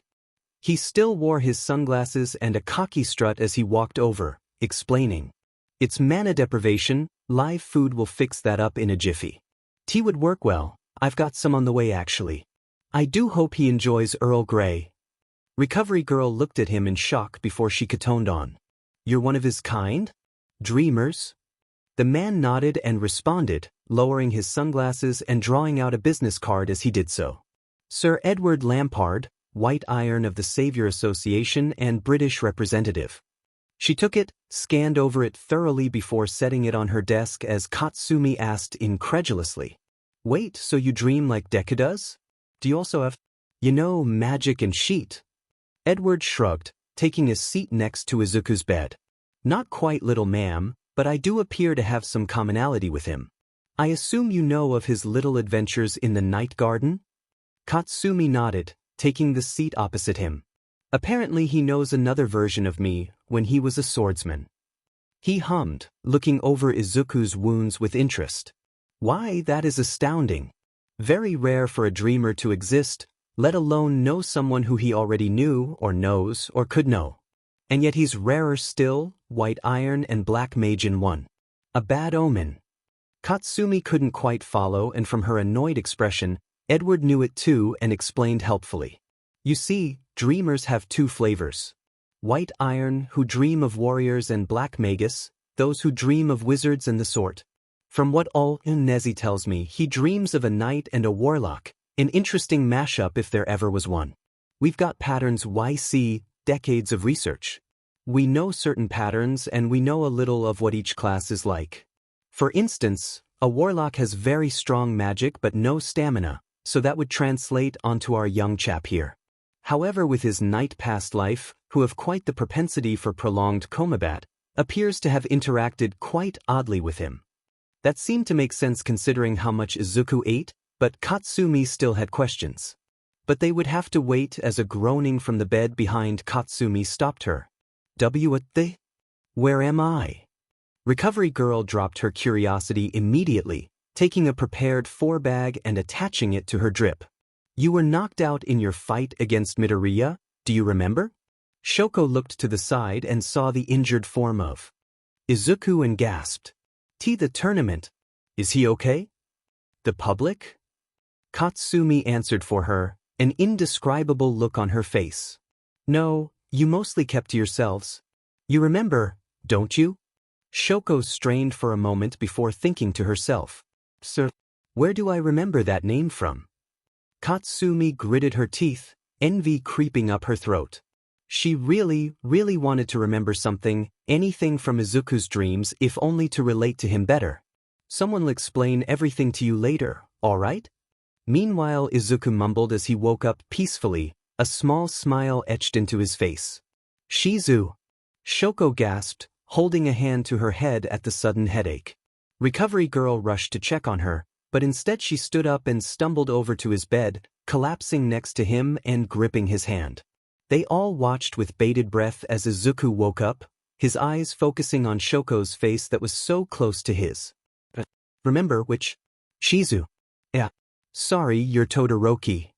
She smiled back at him warmly, sitting up while continuing to hold his hand. He looked so sweet she could have eaten him up then and there. How did she not notice his cute little freckles before now? You can call me what you want, but I'm Shoko, not Todoroki. Edward watched curiously as the door opened once more, revealing a woman in a maid uniform with a trolley that had a large metal decanter and many cups on it. Sir Edward, I have brought the tea. Principal Nizu says he will be here shortly. Edward turned back before giving her a cheeky grin. Are you certain I can't have you instead? As she passed on the way to Izuku's bedside, she dug her heel into his ankle, making the man squeal in pain as she poured a cup and set it on a saucer, handing it to Izuku, who was being helped up by both Katsumi and Shoko, who had settled into glaring at each other. Angela Johnson, British agent for the Savior Association and Sir Edward's secretary. Izuku replied, still unsure as to why Shoko had gripped his arm into a jealous hug. Thank you, I am Izuku Midoriya. Angela gave him a mysterious smile as she replied, setting a saucer in front of Edward and pouring him a cup. I know, the association has been very interested in meeting you. Rather, the British division is. That didn't fill him with much confidence as he began to sip on the tea, humming in delight at the way it seemed to fill him up like a meal.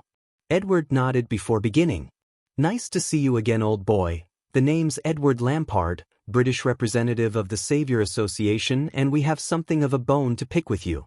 Izuku set down his teacup and asked worriedly. Have I done something wrong? He shook his head, taking up his own cup and throwing it back his throat in one gulp. Not quite, it's more that we need you to understand what your position is. You have 2 sets of dreams, which is widely known as the beginning of an incursion. I'll assume you don't know about them, so I'd ask you all to listen. He'd mostly directed that at Shoko and Katsumi, who had resorted to pulling faces at each other, and they stopped in embarrassment, yet the former didn't relinquish her hold on Izuku's arm. There have been a few like you in the past, and whenever they pop up, certain supernatural creatures begin to manifest. We call them metaphysicals, and they always begin to target one person. You. Izuku's face whitened and Edward nodded, motioning for Angela to hand him a folder from the trolley. He took it and opened it, handing it over to Izuku, and began as Izuku looked at the pictures he described. That was a northern Russian scientific base. A metaphysical formed there, and without a savior on scene. Well, you can see what happened. His stomach churned at the burning buildings in the snow along with the massive gouges in the metal, made as if by talons. The Russian representative dispatched the metaphysical in the ice plains before it could reach a settlement, and without survivors we managed to cover it up. Those Russians will make up anything to save face. Anyways, I suppose I should tell you our mission statement. The Savior Association is a group of dreamers who have the power to oppose metaphysicals and their incursions. Many of us daylight as celebrities, politicians, or heroes and are only activated when an incursion is detected. As you can see, we've got one on our hands. Izuku gulped before asking shakily, feeling sick at the casualty rates on the file. What can I do to help? Edward grinned as Angela giggled, taking back the folder and setting it on the trolley. Nothing right now, lad, you've not matured enough yet to fight the buggers. However, the moment we need help, we're calling you in. Welcome to the Savior Association, Auxiliary Izuku Midoriya. Izuku gaped like a fish before the door to the infirmary opened again, revealing a young-looking man and Principal Nizu. The man looked up at Edward and smiled, offering in a businesslike tone. I see the British division has made their move to build relations with the Dragon Slayer? Katsumi guffawed at the title as Izuku blushed, hiding his face in his free hand. The man laughed and introduced himself. Ando, Japanese representative of the Savior Association. Dragon Slayer is simply for your combination of past lives. You seem oddly suited for killing them. Anyways, I must ask the Miss Todoroki and Bakugo leave to prepare for their next match. I trust that Miss Todoroki is able to fight. Recovery Girl hummed as she looked over her before planting a kiss on her forehead, causing the girl's injuries to fade. As long as she doesn't go crazy again, she'll survive. She seemed reluctant to let go of Izuku, but he put a hand on her arm and gave her a smile. We can talk later, okay? Good luck. Shoko blushed slightly before nodding, standing up shakily and walking off with naught but a final nod to the rest of them and a smile and wave to Izuku. Katsumi growled and turned to leave too before Izuku grabbed her hand, surprising her. He gave her a confident smile as well. I'm not against you anymore, so give him hell, okay, Kaken? Katsumi's heart stopped a little before she gave him a wide grin, lowering herself to give him a tight hug, whispering in his ear. Fine, I want to hear all about this afterward, alright? See cheer for me. She walked away with her head held high and a confident smirk as Izuku tried to recover from the hug. Angela giggled and as Ando gave Izuku an amused look. A friend of yours? Izuku nervously laughed as Nizu took a seat where Katsumi had been sitting. How he loved to see the relations between his students blossom, especially those he had predicted. I'll spare you the teasing for a while longer, Mr. Midoriya, for we have other things to discuss. On the subject of your acceptance to the Savior Association, I don't believe Edward has told you what that entails. He replied shortly, feeling rather small in the presence of so many accomplished adults. And not much, just the stuff about the metaphysicals. Nizu exchanged a look with Edward before looking back over at him, a serious expression plastered on his little mouse face. It is more complicated than just getting a badge. Metaphysical repulsion will be top priority for you, and as such, you must have the skills to do so. This requires you to use your powers when they arise, similar to a provisional Quirk license. You will have the skills to do so by then. Izuku took in the information as best he could, but it was a bit shocking. So I need to take a test? When? Edward cut in, his usual gaiety absent. As soon as possible. Metaphysicals are irregular, every shape, size and severity has been documented and they're aiming squarely at you. I've authorized Angela to stay here and teach you the basics, along with acting as a bodyguard. Consider this a token of good faith from the British division and an investment. The maid gave Izuku a terrifying smile which made him gulp involuntarily. Ando smirked at the exchange before explaining shortly. The Japanese branch will handle international relations as your national representative. Russia and France are calling for your immediate relocation into an advanced course on Island, but that would be too drastic right now. America is of two opinions. It is on you to show them that we can nurture you sufficiently to not require relocation. Izuku understood exactly what he was saying. Get stronger, or he'd have to leave being a hero behind. Nizu gave Ando an unpleased look before sighing and returning to Izuku. Well, we're working on a few options for your savior training, but it won't be finalized until tomorrow at the earliest. Get some rest, you've earned it after that fight. The television if you would, Chio? The nurse grumbled before fumbling with the remote, turning on the television to show the arena where Mina was being defeated by Katsumi in a frighteningly short match. Izuku cheered at the screen, much to the amusement of the others.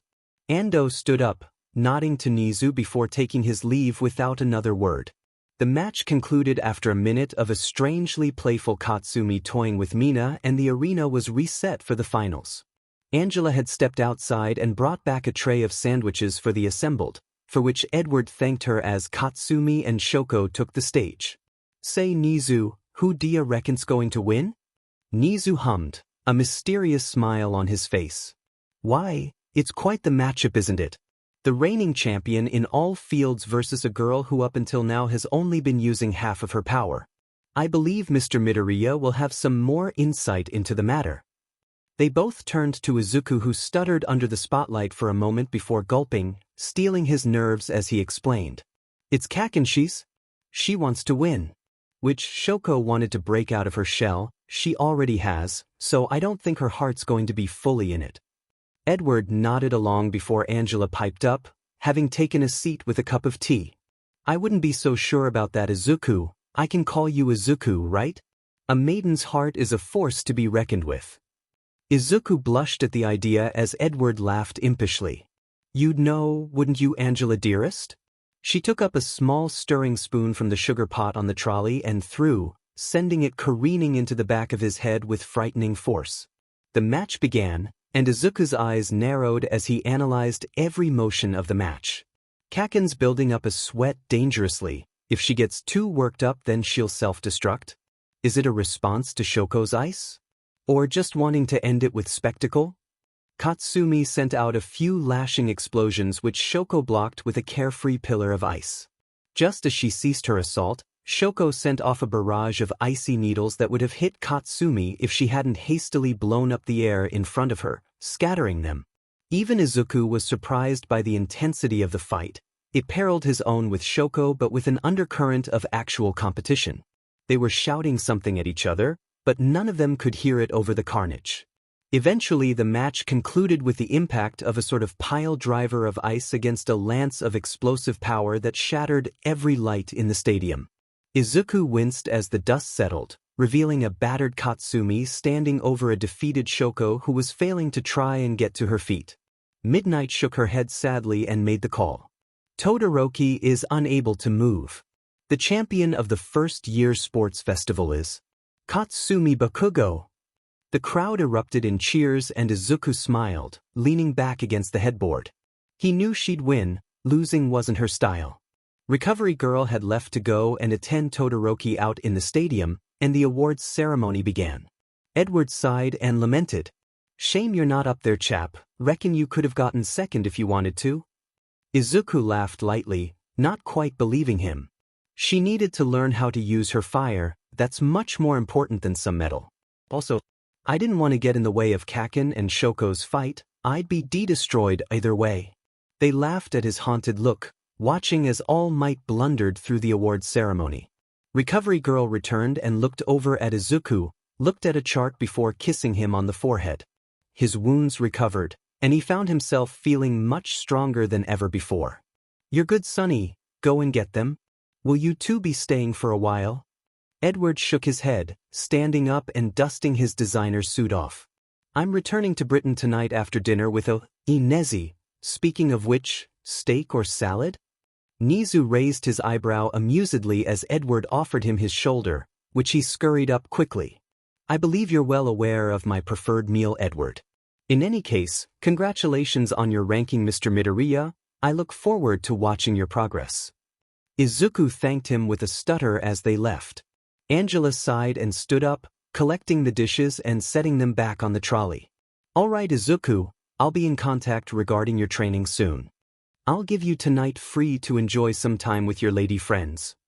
He averted his gaze in embarrassment as he stood up, taking the stock t-shirt and jeans that Yue had mass-produced with branding and got dressed. She left, and he found himself walking towards the classroom like the itinerary had told him to. There, he found himself greeted by the rest of 1A having formed a circle around a standoff between Shoko and Katsumi, who appeared to be ritualistically growling at each other. Izuku walked up next to Kirishima, who had taken to hiding Mina behind his back and asking quietly, "What's going on?" Kirishima turned with a brave smile, but even Izuku could tell that he was terrified. "No idea, Todoroki walked in and they just started doing that. Good job by the way, Midobro. That fight was insane. You've got to tell me what was going on though." Izuku laughed in embarrassment, causing both contestants to cease and turn to look at him sharply, making him eep. They both ran over to him and shouted in tandem, "Come with me." He balked, and Katsumi huffed and crossed her arms, blushing heavily.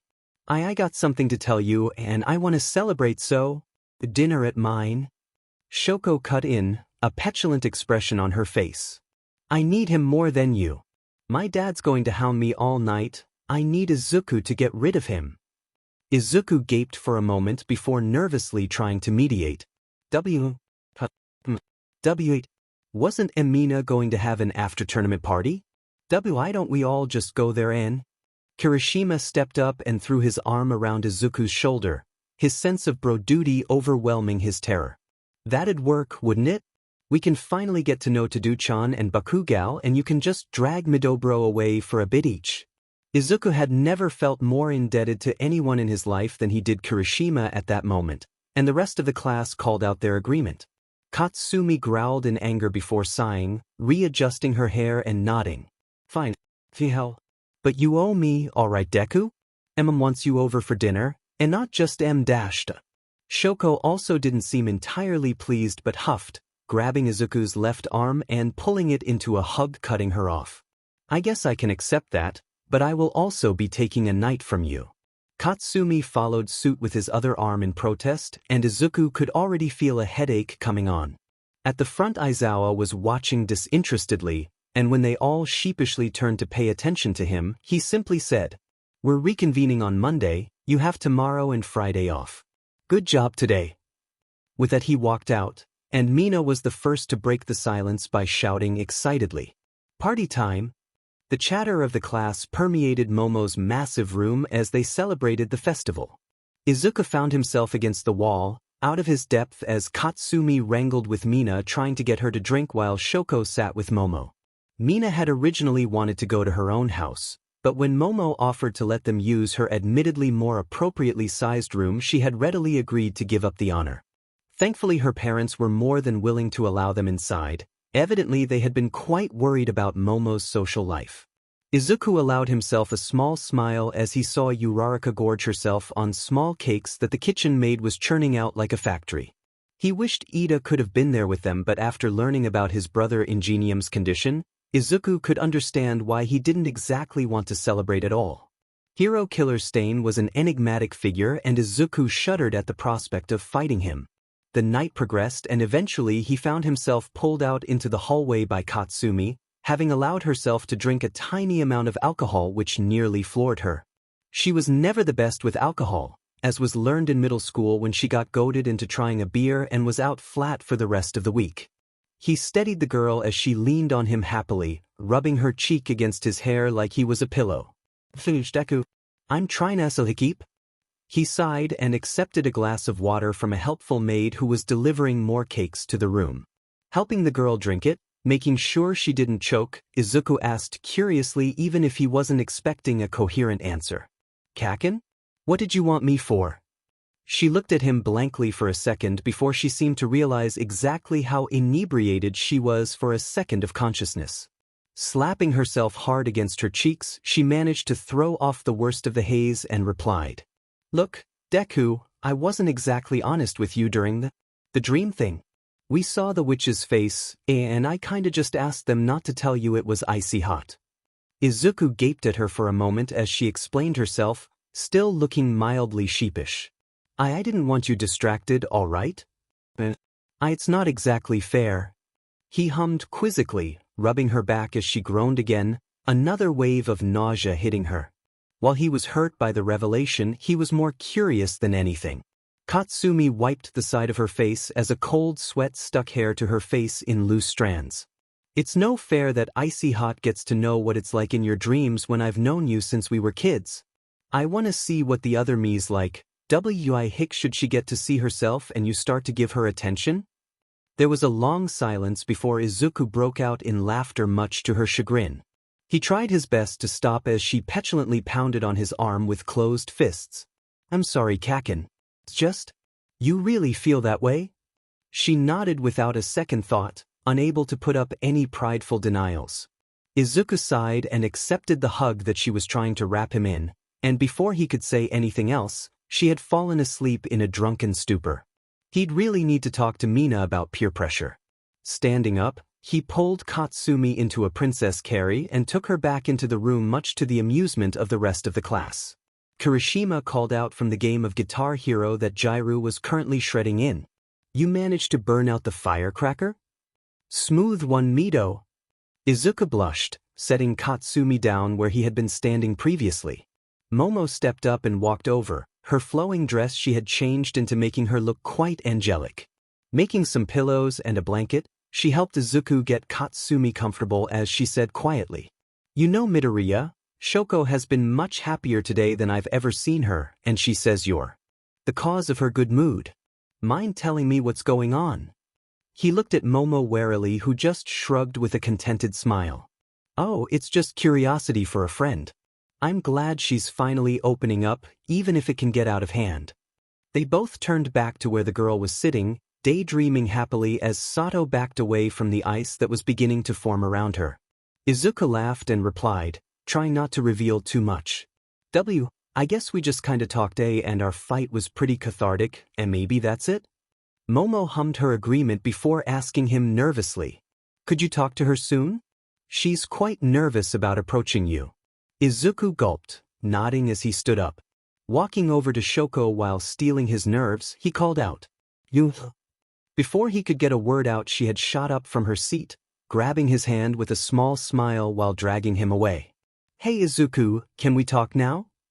He found himself with a vague sense of déjà vu as he was led out to the balcony.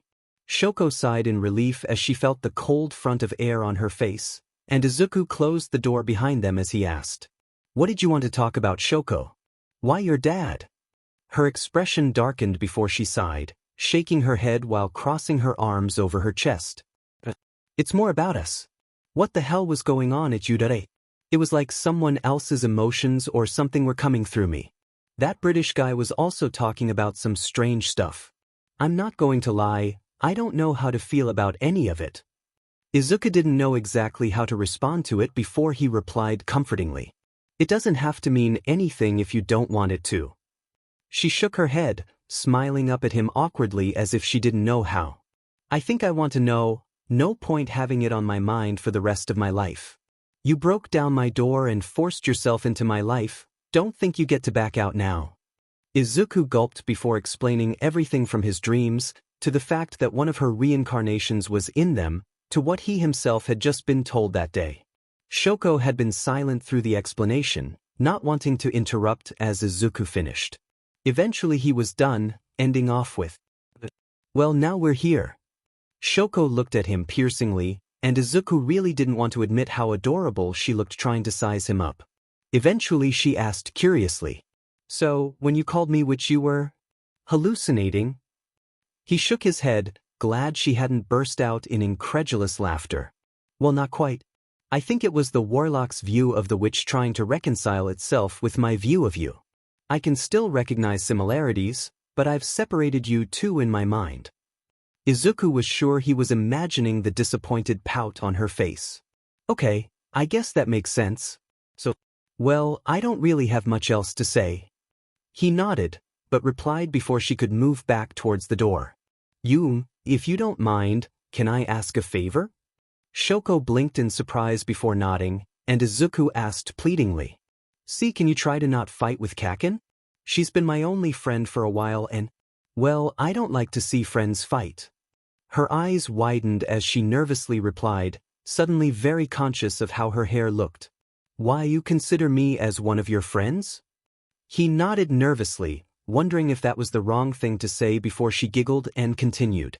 Well, I'll try, but I can't make any promises. Let's go back inside. Momo has some lovely mint tea. Glad that she wasn't objecting to being his friend, He followed her back inside and allowed himself to be taken over to the table where Momo was waiting with a freshly brewed pot. I see you two are done, everything's in order? They took their seats, nodding as she poured them both cups with a fiery determination unsuited to the now subdued joviality of the party. Izuku took up his cup with a word of thanks and took a small sip, humming in delight at the unfamiliar coolness of the herbal tea. The three made some small talk, and Izuku got to know Momo a little better. She was a little childlike underneath her front of cool smarts and grace, being their class representative. Izuku was more interested in how she interacted with Shoko though, both girls giggling about some inane detail of the last piece of history homework they had to do. They were so at peace, he didn't really know where to jump in again. As he enjoyed his second cup of tea that Momo had insisted on him having, he was suddenly blindsided by her asking, "Say, I hear you have a perfect grasp of English Midoriya?" Before realizing it he replied, "Aye, that is so. My grasp of the language is, hey." Shoko giggled as Momo nodded excitedly. "That's amazing. That was Old English dialect as well. Perhaps, well, if we didn't now know that whatever that quirk was at the sports festival was yours, I'd say that'd be your quirk." Suddenly all eyes were on them, of course, except for Katsumi who was still out cold. Mina rolled over and spoke up excitedly. "Yeah, Midori, you gotta tell us what that was about. I thought your quirk was supposed to be swords or something." Shoko looked at him worriedly, not sure how he would deal with that. Izuku gulped before laughing nervously, replying, "Well, my quirk was really insignificant until recently, like, just make my body temperature cooler or something. I guess with the stress of the sports festival and some other stuff, it kinda kicked off." They all looked at him oddly before Shoko spoke up knowingly. "Oh, so that's why you could work for so long, you could keep yourself cooler." Izuku grinned back at her as the class muttered their assent, latching onto something real in the unreality of the situation. They all went back to what they were doing after a few parting words, and Izuku and Shoko broke down into giggles at having managed to fool them. "We make quite the team, Izuku? Well, I suppose that was a given considering the cavalry battle's result." He nodded absent-mindedly, his heart still racing from managing to pull off the lie. Taking another sip of tea, he looked at the time on the clock on the wall and winced. Kaken was always in bed by 8, and it was bearing down 9 p.m. Standing up, he said apologetically, "I'd better get Kaken home, she'll want to wake up in her own bed for the hangover." Shoko frowned and thoughtfully looked between him, Momo and the snoozing Katsumi who was being drawn on with Sharpie by a giggling Mina and Toru. After a small nod, she stood up and said in turn, "I think I'll turn in too, it is getting rather late. Thank you again for today, Momo, it has been a pleasure." Momo waved her off with a giggle as Izuku went over and hoisted Katsumi into a bridal carry much to Mina and Turu's squeals of approval, and Kirishima and Kaminari giving him suggestive gestures that he didn't really know how to respond to. "Oh, it was my pleasure, you've not been here in ages, we should do it again when it's less boisterous. I'll see you next week." She nodded and bade her goodbye as she met Izuku at the door, walking down and out of the estate into the cool night's air. Izuku felt Katsumi snuggle closer to him in her sleep and sighed endearingly as Shoko awkwardly observed, "You're quite comfortable with her, aren't you?" Izuku shrugged as they made for the train station. "I don't remember if I told you, but she was there as one of the first people to watch one of my dreams. I don't know if I have much to hide from her at this point." Shoko couldn't help but feel slightly stung in the heart at that. "You have things to hide from me? From your parents?" He laughed lightly as he replied, "I think we all need something to hide from the world, from the people around you." She blinked and asked innocently, "Like what?" He made to respond before he caught himself, turning to glare lightly at her before realizing she didn't seem to realize what he had thought she was trying to do. "I don't know, anything I guess. Like what your reason for becoming a hero is, or what your favorite color is." Shoko looked up at the stars for a moment, looking strangely ethereal in the street light before she replied shyly, "I can't think of any of my secrets." Izuku felt his heart bleed for the girl. She seemed genuinely distressed at not understanding something like having a personal secret, and he felt kind of bad for stumbling onto the topic. "Well, what do you enjoy?" She looked thoughtful for a second before replying slowly. "Like you, and spending time with Momo." Izuku felt his face heat up at the declaration before nervously offering, his voice cracking near the end. "Try to think of something about us then?"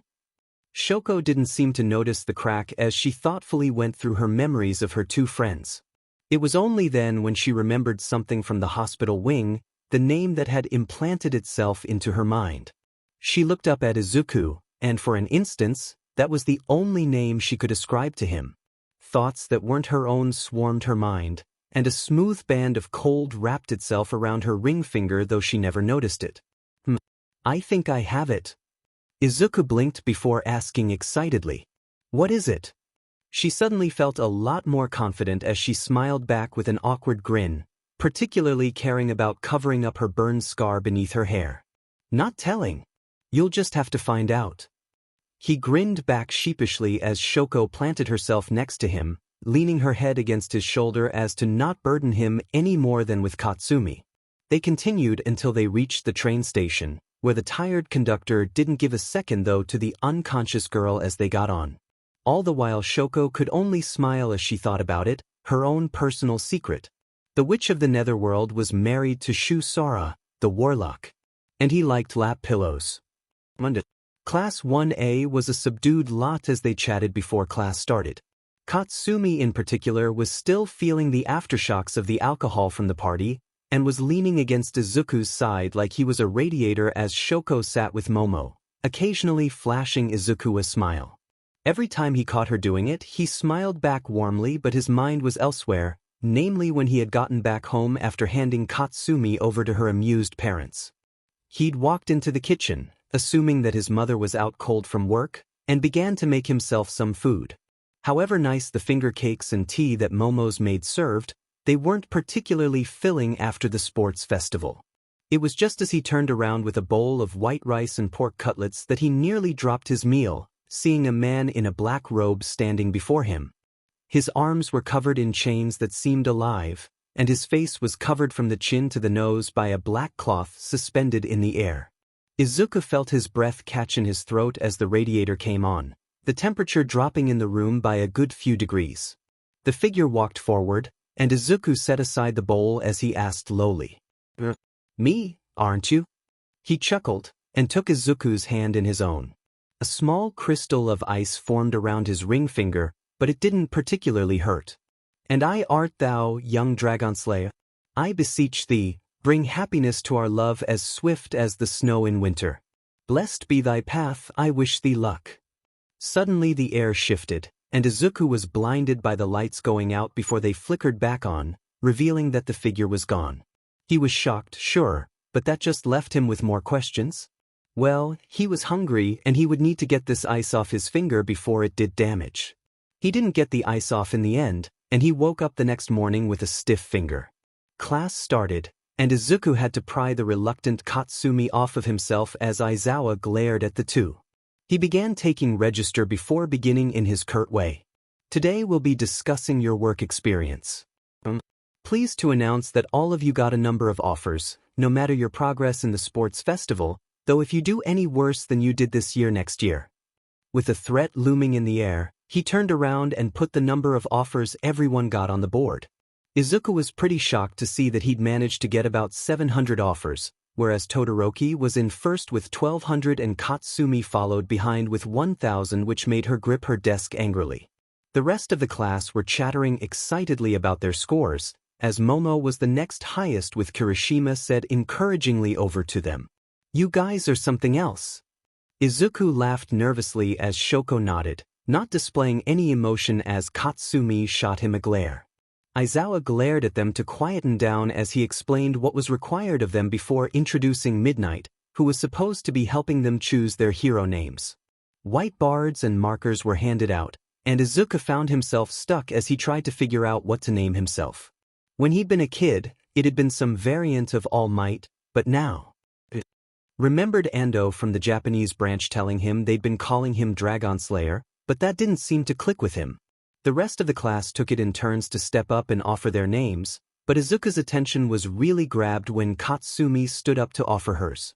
She got to the front and revealed her name with a wide, aggressive grin. Explosion Hero, Queen. Midnight let out a surprised ooh as the rest of the class clapped excitedly like they'd done for the rest of the names that had been accepted. Interesting choice, Bakugo. Any reason? Izuku was sure he could see her grin at him for a second as she replied cockily. Number one's gotta have a name that tells you what she is on the fucking tin? Midnight grinned and replied, not letting down the excitement. Diamond girl, showing your teeth this early, eh? Name accepted. She walked back over and sat down, turning to grin smugly back at Izuku, who was looking at her curiously. So what you think? Pretty badass, right? Izuku laughed and nodded, flashing her a thumbs up. It suits you, you command a lot of presence and you're top of the class. Queen fits perfectly. Turning back around with a blush, Katsumi sighed in relief that he'd liked the name. Never in a million years would she admit that she'd partially been inspired by her past life. Eventually it was Shoko's turn to step up, and she clutched the board to her chest as to make sure nobody could see what was written as she walked past. When she arrived at the podium, she turned her board around and turned her head to the side, trying to avoid everyone's gaze. They were all silent, and Shoko looked back in embarrassment to see why they were all staring at her before Midnight giggled. Todoroki, you've got a little something on your girls. Suddenly she looked down onto to gasp in horror as she realized that while she'd successfully concealed her hero name, she'd also managed to get the removable marker to stain on her school uniform. Murmurs of giggles shot up as she looked down at the unreadable hero name on her board and suddenly felt her heart constrict violently. The walls seemed to close in, and the laughter from the class, no matter how light-hearted, seemed oppressive right up until a loud explosion rocked the classroom. They all turned to Bakugo, who was glaring around at them angrily. What the FS so funny? They didn't have much of a reply, and she scoffed angrily as she stood up and walked up to Shoko, taking her by the arm lightly and biting back to the class. Well, you'd better come up with a reason before I come back, or you're dead. She dragged Shoko out and into the deserted hallway, slamming the door behind her as she suddenly leaned back against it in a huff. Shoko looked at her in apprehensive appreciation, asking softly, Why'd you do it? Katsumi looked back at her impatiently before her expression softened at the sight of the marker on her front. She sighed and ran a hand through her hair, muttering back, It's not important, icy hot. The pushing look from Shoko made her feel pretty uncomfortable, and she sighed and relinquished angrily. Look, it's half because you're important to him and half because I wanted to. That enough for you? Shoko's inquisitive look didn't let up, and Katsumi sighed as the anger poured out of her. She was tired, and she didn't have the energy to still be angry. All she really wanted to do was cuddle up to her favorite heater, and it wasn't like she'd be able to do that until she convinced Izuku to come to her house again. She was still mortified from when her mother told her that Izuku had taken her home in a bridal carry, and angrier still that she had been knocked out for the entirety. Pushing her hair back behind her ear as she explained, Izuku's never been a socialite, mostly from having a quirk, and I'm ashamed to say I was the reason for that. I fed him up so much, I'm the luckiest demon girl on earth that I did it to the most forgiving guy on the planet. So, consider this a blessing to get closer to him, even though I don't know why he'd want to after what you did so him at the festival. Shoko didn't really know what to say to that as the guilt welling up in her heart came to bear. She'd dragged Izuku away, tried to set him off balance and get insider knowledge on her biggest opponent. Horrible things to him, and the fact he hadn't pulled her up on any of those was a blessing.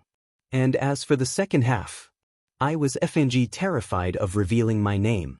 Those asshats laughing at you for being nervous struck a chord, alright?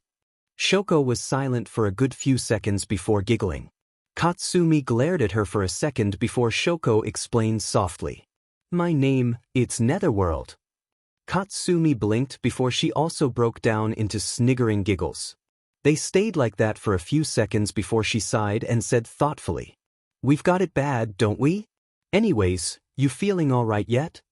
She nodded, and Katsumi opened the door again to a silent class before shouting angrily.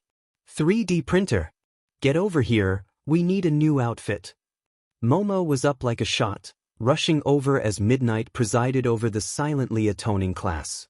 Katsumi took a second to look over at Izuku, who was sitting with his arms crossed, and she could faintly see his bottom lip quivering inside. He hadn't giggled, but she was sure he'd been smiling at least, and definitely not maliciously. She'd need to set things straight with him later.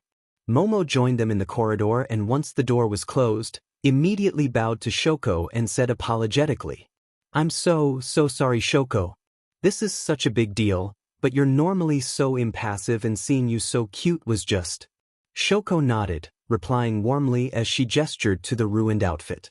"Don't worry about it, Momo. I just let my nerves get the better of me, and this pushed me over the edge." Momo nodded, glad that her friend was okay, before setting about creating the correct size of shirt for her and a changing booth. Katsumi looked between them for a second before sighing and saying, "Alright, I'm heading back inside. Don't take too long, or else Midnight's going to have your buttes." They smiled back at her exasperatedly at the crassness, but just as she reached for the handle, Shoko said suddenly, "Bakugo?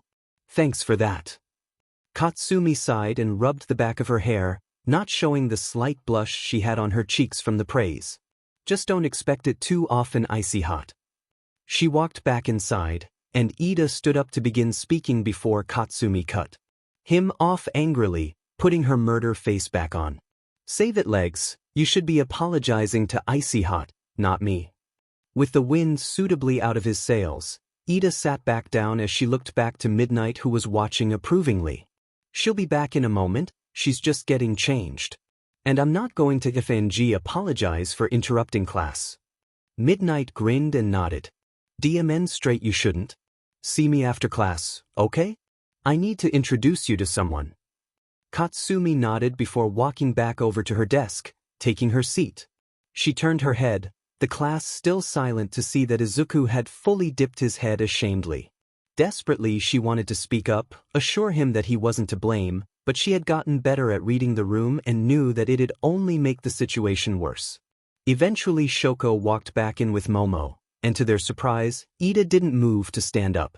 There was a tense moment where none of them could really find the words to say before Kirishima stood up and spoke sheepishly. "Sorry about that, Todoroki-chan. It's a big deal for us all, and we were pretty...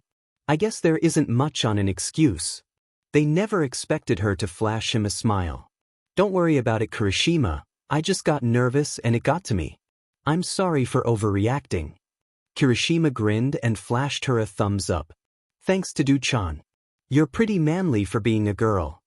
And that seemed to break the ice enough for them all to call out their various apologies, from Ida's formality to Tokoyami's Shakespearean prose. Eventually it all calmed down, and Midnight asked Shoko, "Still want to share your hero name? If you don't, it's fine, you can tell me it in private or dash." She was cut off by Shoko confidently striding up to the board, grabbing the marker, wiping off the remnants of her embarrassment and writing down her name before slamming it on the podium again. "Sorceress Heroine, Netherworld." The class erupted in applause, and Izuku in particular clapped loudly, much to Aizawa's hidden interest. Though through the class he'd been completely silent, blending into the scenery, he'd been listening in intently and nearly wanted to reveal his presence again when it had all kicked off.